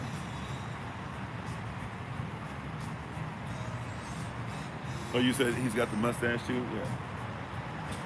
Like, we're in a position where we don't even catch that in order for you to be royalty, somebody thinks that that you cannot belong to the same persons they might off. How you doing, Mr. T Money? How you doing? Is it ST? Right? There's somebody out there that would off your people and not even realize that you're the same. Right? Joseph, when he's sold into slavery, he's just a slave, he's this and that. But even though they felt bad about what they did to him, they still couldn't see him, even though that's their brother, and he looks like them. And yes, sorry.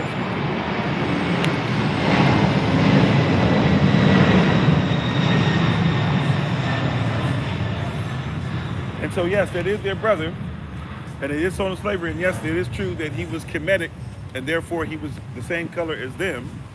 Still, that's your brother. You know what your brothers look like, right? You know what Rachel's child looks like because you know what Benjamin looked like. And Benjamin probably looked exactly like Joseph because they had the same mama, and all y'all got the same daddy. But they couldn't see royalty in him because an Israelite was sitting at the place to where he was basically Pharaoh. You hear what I'm saying? An Israelite couldn't even see them. It's okay, Bruder, right? They couldn't even see an Israelite. They, being Israel, couldn't see the Israelite in them because they saw the Kemet. All they saw was Kemet. They didn't even realize that there was Israel. Because even our own Israelite brethren will be jealous of each other and will sell each other into slavery, so to speak. He didn't look like a shepherd, well, you could say that as well, right? But he didn't look like a shepherd because he was sold away from even having an opportunity to become that. Right? So we have to recognize and realize that even what we prophesied, a lot of our own will be the ones who will not like it, because if you're all so-called shepherds or feeling like you're lower class for whatever reason, even though we shouldn't have, because we had a lot where we were, but if you feel like somebody's saying they're better than you, remember he said that the sun, the moon, and the stars, his family would bow down unto him. How you doing, Tabitha? So if you're having an issue with that, you're gonna have a problem with that, It's going to be very problematic. It's going to be very problematic because you'll have somebody who actually is supposed to be able to lead you, and you can't even see the leader in your people.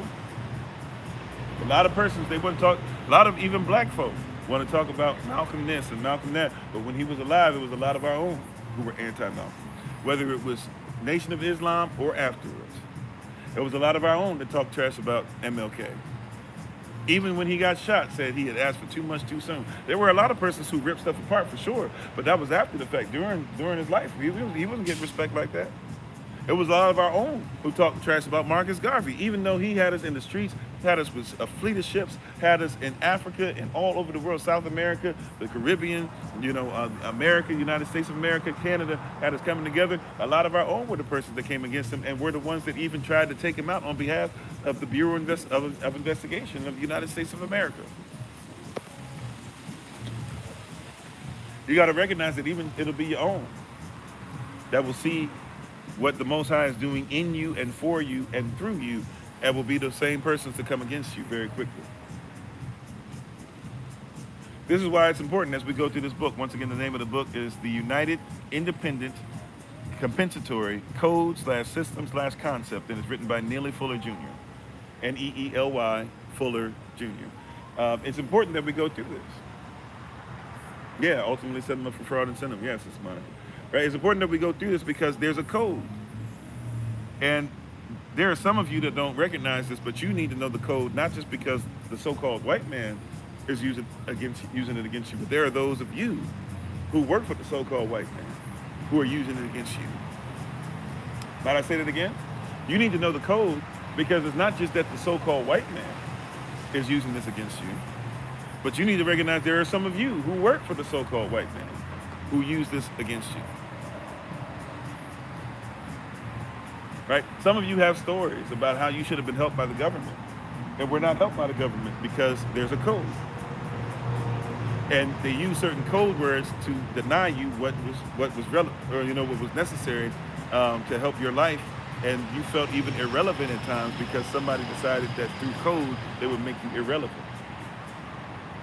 There's code in the hospital that for some of you sisters you can talk about, to where you were treated as if you didn't even have pain, because according to the books that they have, the code says that you don't experience pain the way that others do. There are some of you that know that you were given placebos, right? And the placebos didn't help. And you found out later on that you were being given sugar pills because there's a code that says that they just fake it anyways. But they charged you as if they were giving you real stuff to punish you and let you know that you shouldn't go against the code. We want to keep acting like this code doesn't exist and these things aren't real and these things aren't really what are happening in our lives, but there's a code. And this coded language, this coded behavior, it requires a righteous mind, and it requires a studied mind. Study to show thyself approved, and bring this before Elohim. In this series, you're going to hear me say some stuff, and it might get on your nerves, it might frustrate you. It is what it is. Bring it before Elohim, pray about it. Right? That you might be a workman, that you might be able to go through this life and what? Be a workman and need not be ashamed. That you can rightly divide the word of truth. But you got to know the code to divide it.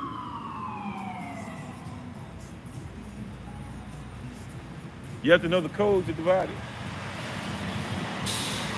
You said, dude, this is why you scream out loud, whole hospital can hear you.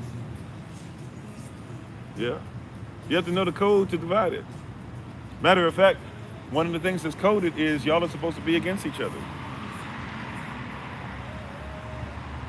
And that's why I be trying to tell y'all all the time, like, as SOC continues to grow, be ready for every once in a while there's going to be some fighting, there's going to be some opposition. How you respond is going to be everything. It's your responsibility.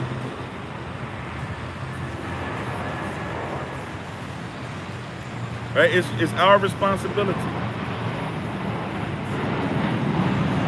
Believe it or not, it's not theirs, it's ours. It is our what? It is our responsibility.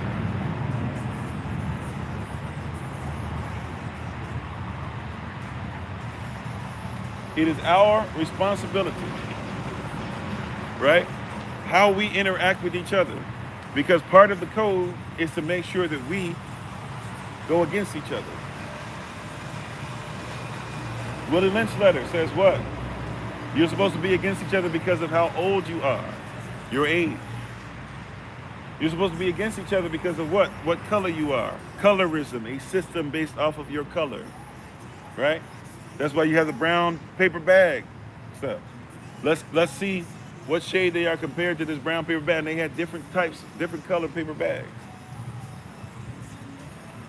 Some of them it was as simple as, some places it was as simple as, hey, if you're lighter than this, then you get to be a house Negro. If you darker than this, then you a slave Negro. You see what I'm saying? All these different things that we have, right? It's supposed to be man versus woman.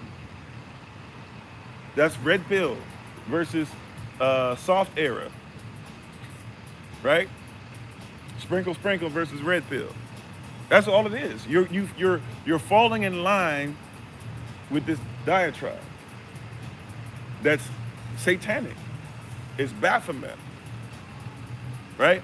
Buck breaking, Willie Lynch. Brothers fighting against each other and calling it sport, gladiatorial stuff. Mandingo fights. Saying what hood you represent. That's about what plantation you represent, right? When we were in prison, people be talking about, oh yeah, your prison, this is the prison I came from, that's the prison I came from, this, that, or whatever. That's plantation talk. Man, you ain't really been to nothing. You ain't been to prison like me. You ain't been over to San Quentin. You ain't been over here in Maryland before. You ain't been down in Alabama. You know, in Alabama, that's where dude lost his intestines. You ain't been down in Georgia. You know, over here, when they giving us water and it's coming out for those that are in death row, it come out like slugs. Like we were supposed to use that. We're supposed to use that against each other. But you're still a slave.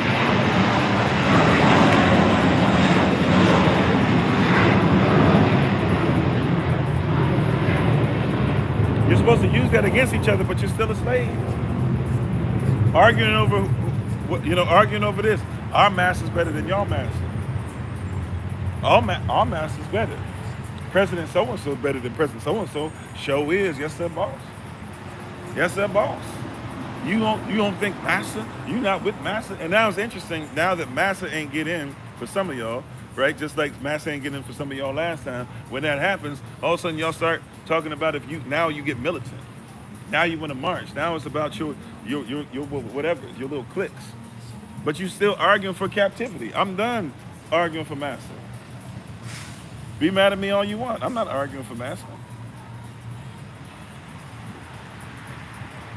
Don't matter what color they are, they still work for master. Right? Obama, right? He looked the part and everything. But who did he work for?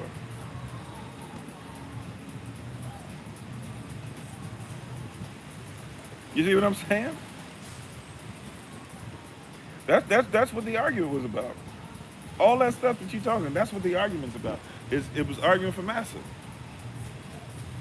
No president is ever in charge. No Congress can ever make a decision on any, like, do you guys know why they're trying to get, they probably won't, but you know why they're trying to make this big deal about trying to get over TikTok? Is because, or get rid of TikTok. If you didn't know, let me just help you out. The reason why they're trying to get rid of TikTok, supposedly, right? They haven't really said they're going to get rid of it. They just said, now we've come to an agreement that we won that says that we can get rid of it if we want. They're trying to say to TikTok, you're going to let somebody American either own it, or you're going to let us be able to take ownership of it at different places. You'll call it TikTok USA. It'll still belong to you, but we want a kickback. Because you know how this works, that there's really no company that's not owned. Really, there's only 3 or 4 families nowadays that really own everything. There's like 3 or 4 companies that own everything, right? If it doesn't matter if you're Walmart or if you're Target. Target is invested in Walmart and Walmart's invested in Target. If you're invested in enough stuff, you're in the system. The system is there, right? That's one of the reasons why you should invest as well. If you invest in the right stuff and stuff keeps building up money, at some point, you'll see real quick, it'll help you to actually see and to do business properly, where you'll stop thinking that, oh yeah, like everybody's against each other, blah, blah, blah, blah, blah. You'll realize real quick, oh, like if you're in it, you kind of got ownership over everything, right? So everybody's in charge of everything. It's not, there's a weird sensation, there's a weird thought process, there's a weird mentality that says that everybody's like different in that regard. But the reality is they're all the same business owners. They all sit at the same meetings. If you have a meeting for stock owners, owners of stock, guess who's gonna show up? Everybody, right? Everybody owns everything. Yeah, exactly, Dave. Right? It's one world though, and they're trying to be like, we want to have more of the pie. That's it. And they'll get that. They'll probably wait till the last minute, right? And then it'll keep flowing the way it's been flowing, basically, right? But that being said, who knows what'll happen? Maybe it'll go away. I don't know. Either way, we're gonna keep doing what we do. We're gonna keep building. But that being said, right? And all those things that are happening, all these things that are going on.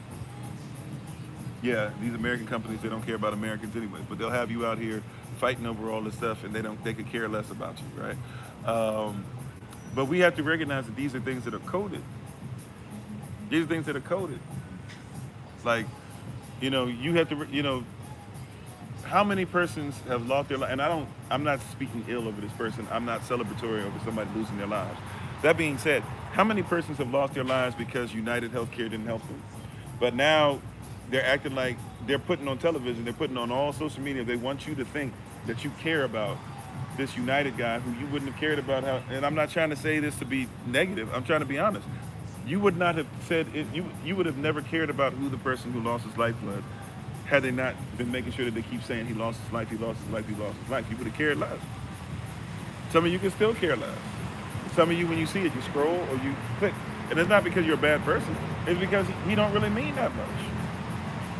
But how many of you know, have personal stuff or know some person in your life who has lost their life or been done really dirty because they couldn't get health care? Right? But they're going to put this out there. But why? Right? Elder Alma also put this in my ear as well. She helped me to recognize this as well.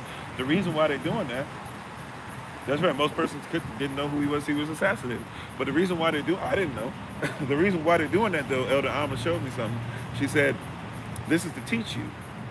As soon as she said it, my spirit agreed with it. She said, this is to teach you that you don't mess with those who are in that area, in that arena. Somebody was able to get through the system. Somebody could have even been sent by another group or entity, who knows, but somebody was able to get through. Somebody was able to get all that stuff that's there. So I believe in the Messiah. I believe I should call him by his actual name, Yahashua HaMashiach. But yes, I believe in him, right? Because Jesus means half man, half Zeus, right? Pegasus, horse of Zeus, Dionysus, son of Zeus, Dionysus, the daughter of Zeus. Perseus is Perseus, the son of Zeus, right? Zeus is Zeus. Yesu, which is the actual way you would say it in Greek and Latin. It means half man, half Zeus. So yeah, I believe in calling him what he is. So I don't believe in half man, half Zeus. I believe in the Messiah, though, right? But anyways, as far as what we're saying, once again, nobody cared about this person that passed away. The only reason you care about them is because they're posting it. But the reason they're posting it is because, we're showing you, we will find you. We will hunt you down. Don't ever in your life, they're going to make an example out of this person. They don't care about the person that lost their life. They're going to make an example out of this person. Right? You haven't been hearing, so-and-so, he was such a great person. So-and-so, he went into the community. So-and-so, he helped with this. None of that is being said. Right? None of that is being said. What's being said over and over again? We're coming for you. We saw this picture. We're so thankful that somebody at McDonald's did something that we say all the time, which is you see something, say something. They're saying all that, but nobody talking about he was a great dude. He wasn't. At least if he was, because usually that's their go-to. Like for us, their go-to is, like with, Trayvon, their go-to is, you see how terrible a person he is? You see this? Let's show you a picture of him in a hoodie. Let's show you a picture of him, in street clothes. Let's show you, if he ever ended up doing something with the police, let's show you a picture of that. But with their persons, they always put all these great things. They ain't showing you none of that. They're just saying we going for whoever got them, right? This is coded. It's a system, right? There's somebody who got to a certain level and he was supreme. And somebody found a way to take him out. And so their system has a snag in it and they say, okay, we're going to correct it. Meantime, just in case anybody gets any idea of trying to do this on any level, we're coming for you.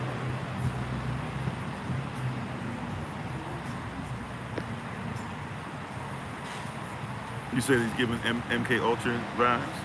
I mean, maybe, I don't know. Could be. You said, but the guy comes from a wealthy Maryland family with resources. Okay, what does that have to do with me saying what I'm saying?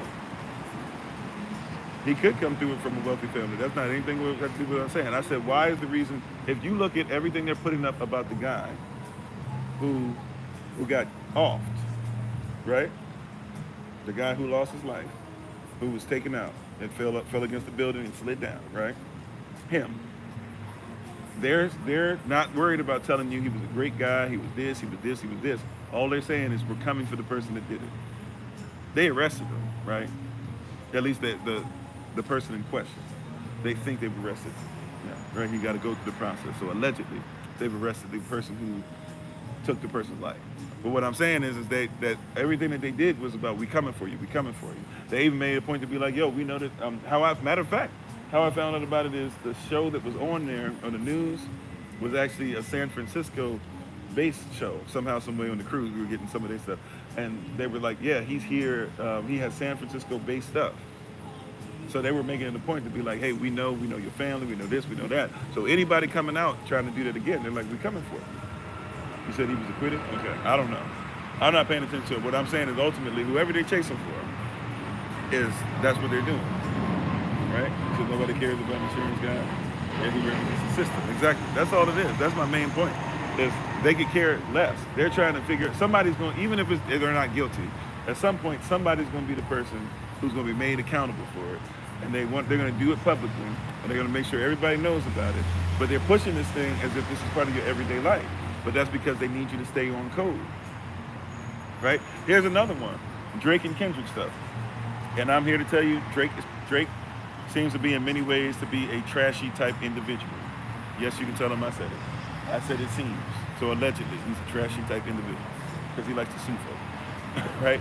That being said, though, let's admit that while Kendrick is saying some really great stuff, Kendrick is part of the same system that Drake is part of, right? So while Kendrick is saying some really great stuff that you really want to hear, he's part of the same system. And I believe, I don't know, some people might say he's ignorant as far as he's ignoring the system. I think there's got to be some of that, but you can be very smart and intellectual and have a blind spot. I think he's got a blind spot too that makes him think the only way to take over the system is to do it from the inside. But if you're inside the system, you're part of it. So if he's taking Drake's place, all he is literally taking Drake's place. But here's another thing that persons don't want to talk about too, because Drake, now that he's suing, he's throwing a hissy fit about the stuff he used to do, right? If you're into the Drake drama stuff, whatever's going on. But here's the thing that I don't think persons actually catch with this. This is something that has been very interesting to me, is that Drake knows about how the system works. And Drake should have went independent last time. The only reason he didn't go independent last time was because he was offered. Sorry.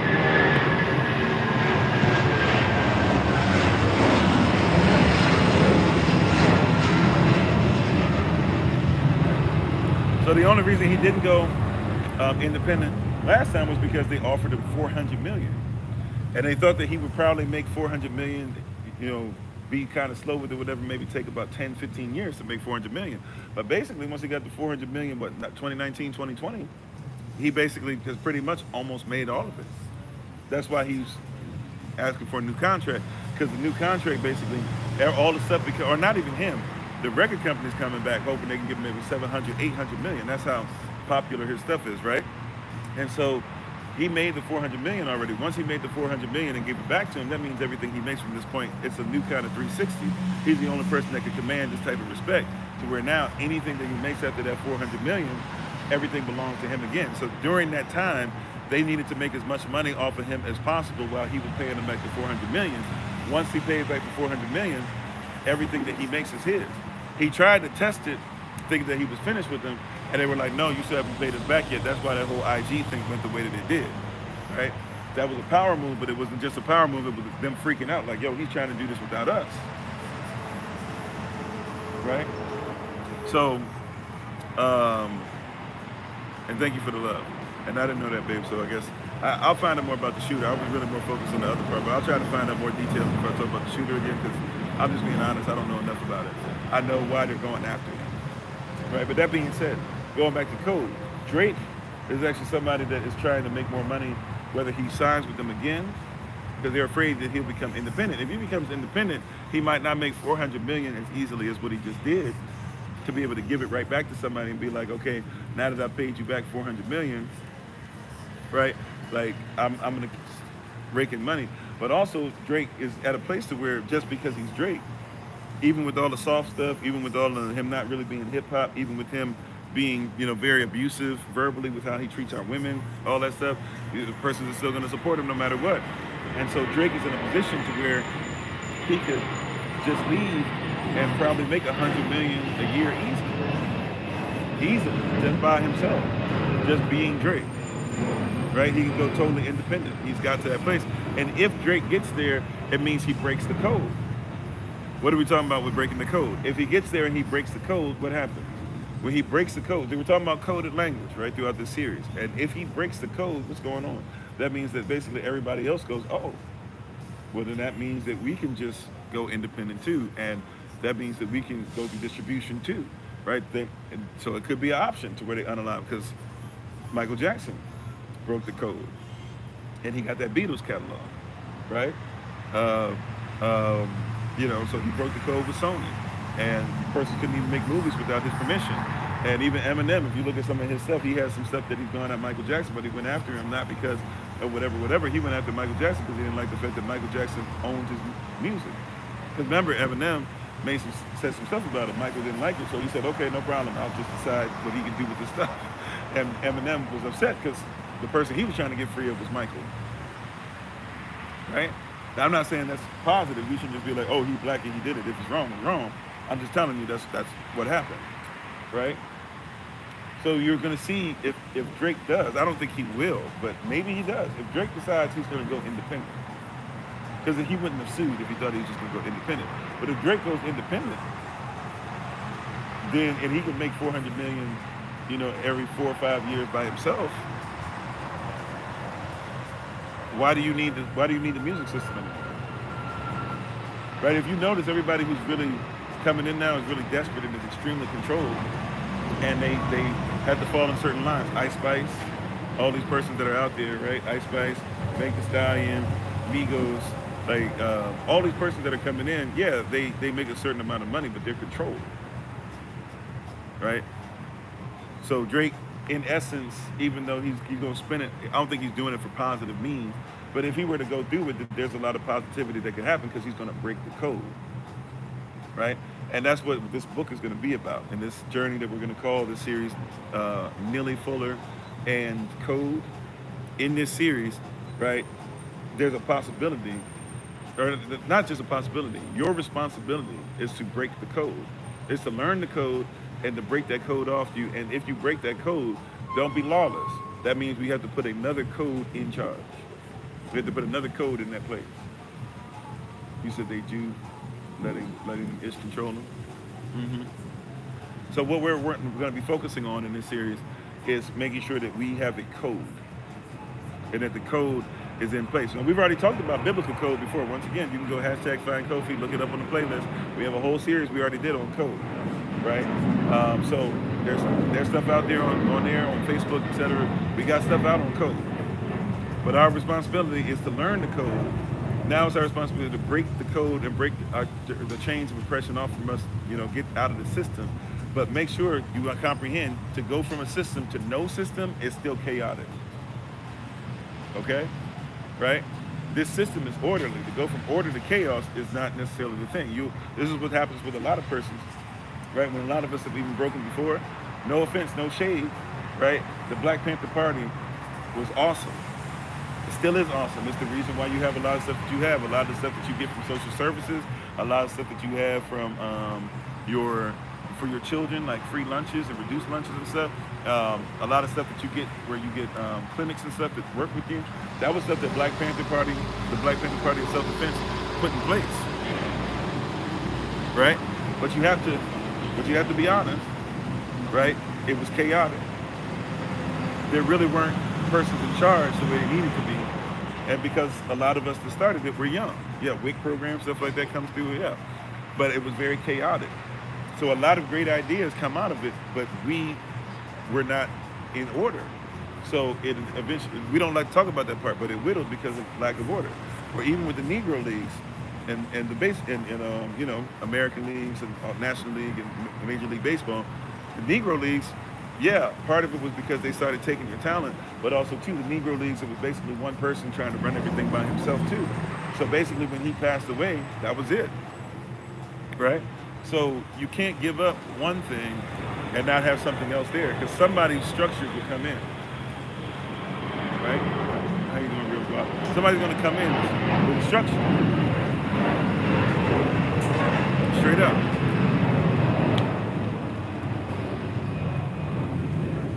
So this is why at SOC this year we're really focusing on the hashtag a safe place, right? Decency and an order. And if it's a safe place, it means it has to be a structured place, an ordered place. It has to be, right? I mean, look at it like this. If you leave one relationship and you don't have kingdom in mind, when you get to the next relationship, if you didn't make sure that you had structure in place, right?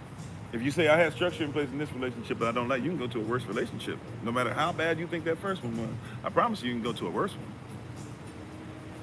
one. You need structure. You need to know what it is.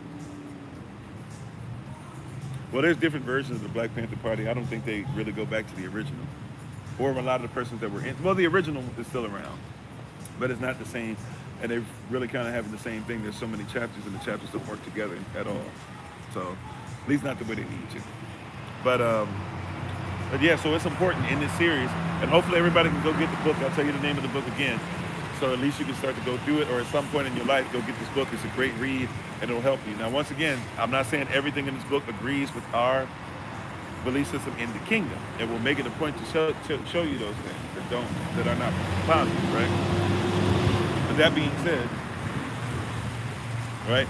That being said, we have to recognize and realize that there's a lot of different things. Thanks for putting it in the chat.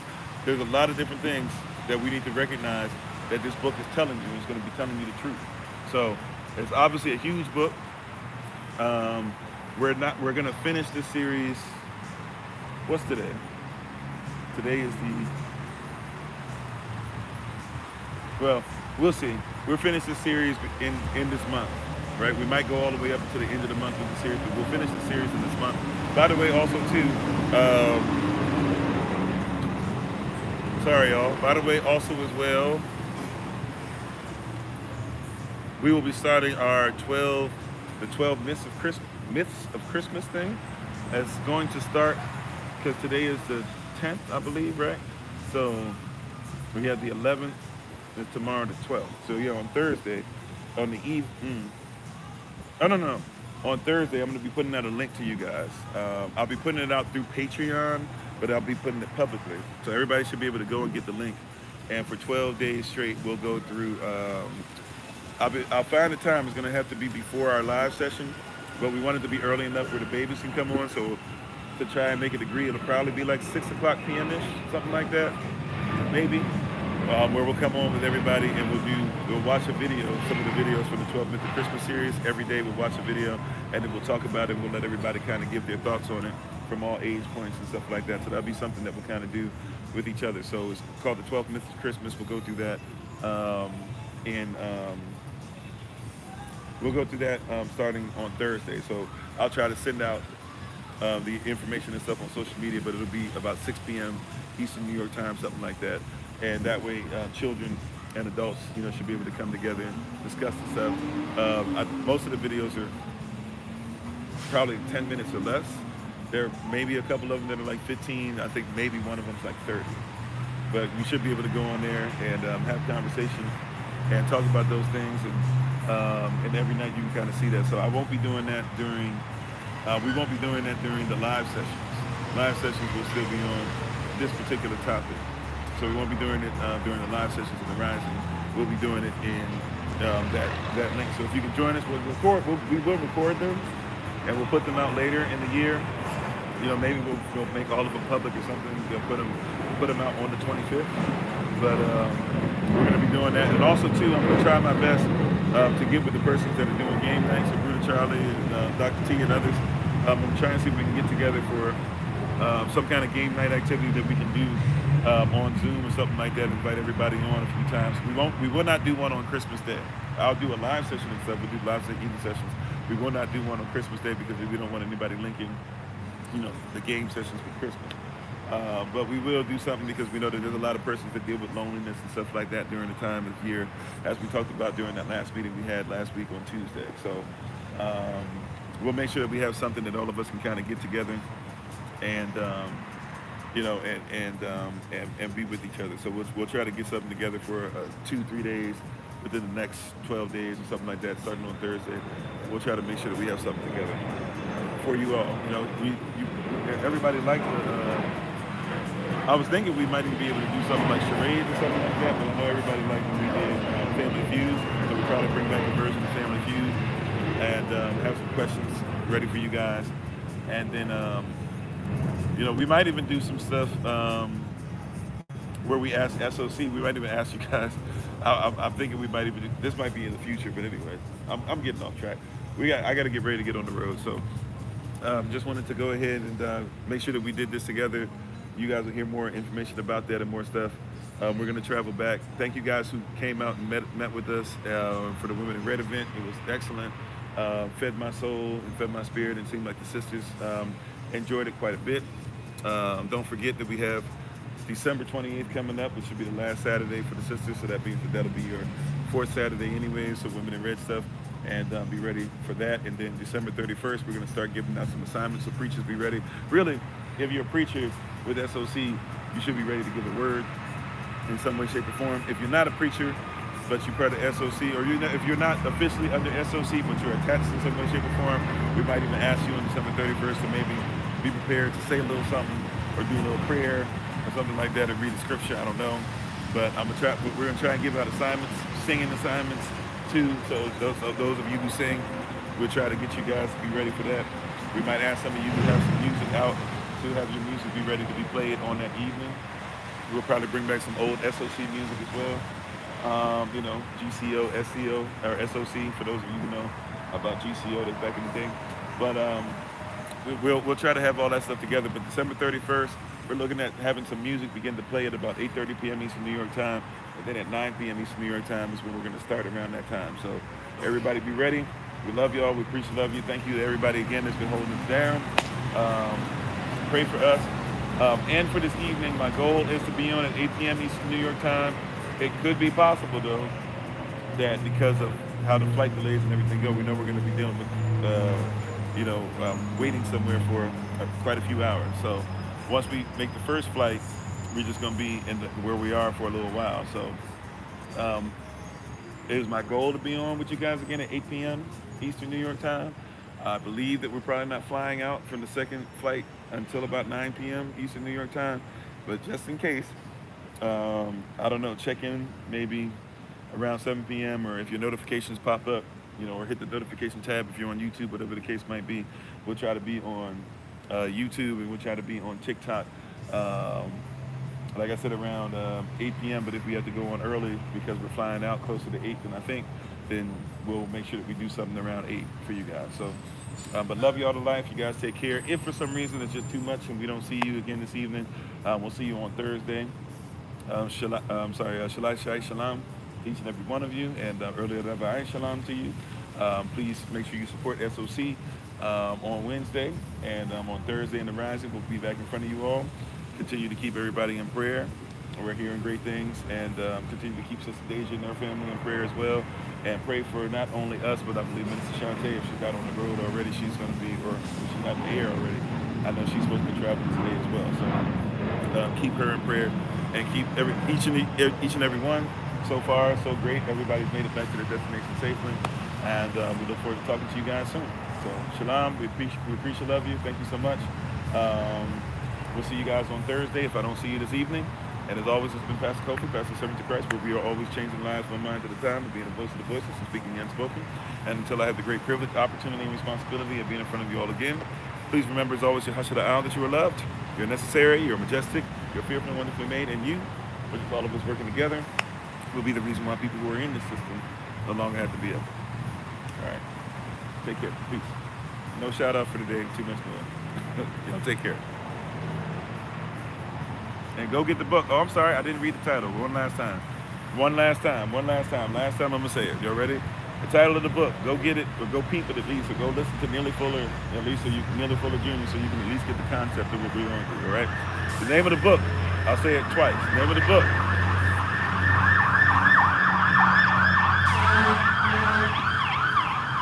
All right, name of the book is The United Independent Compensatory Code / System / Concept.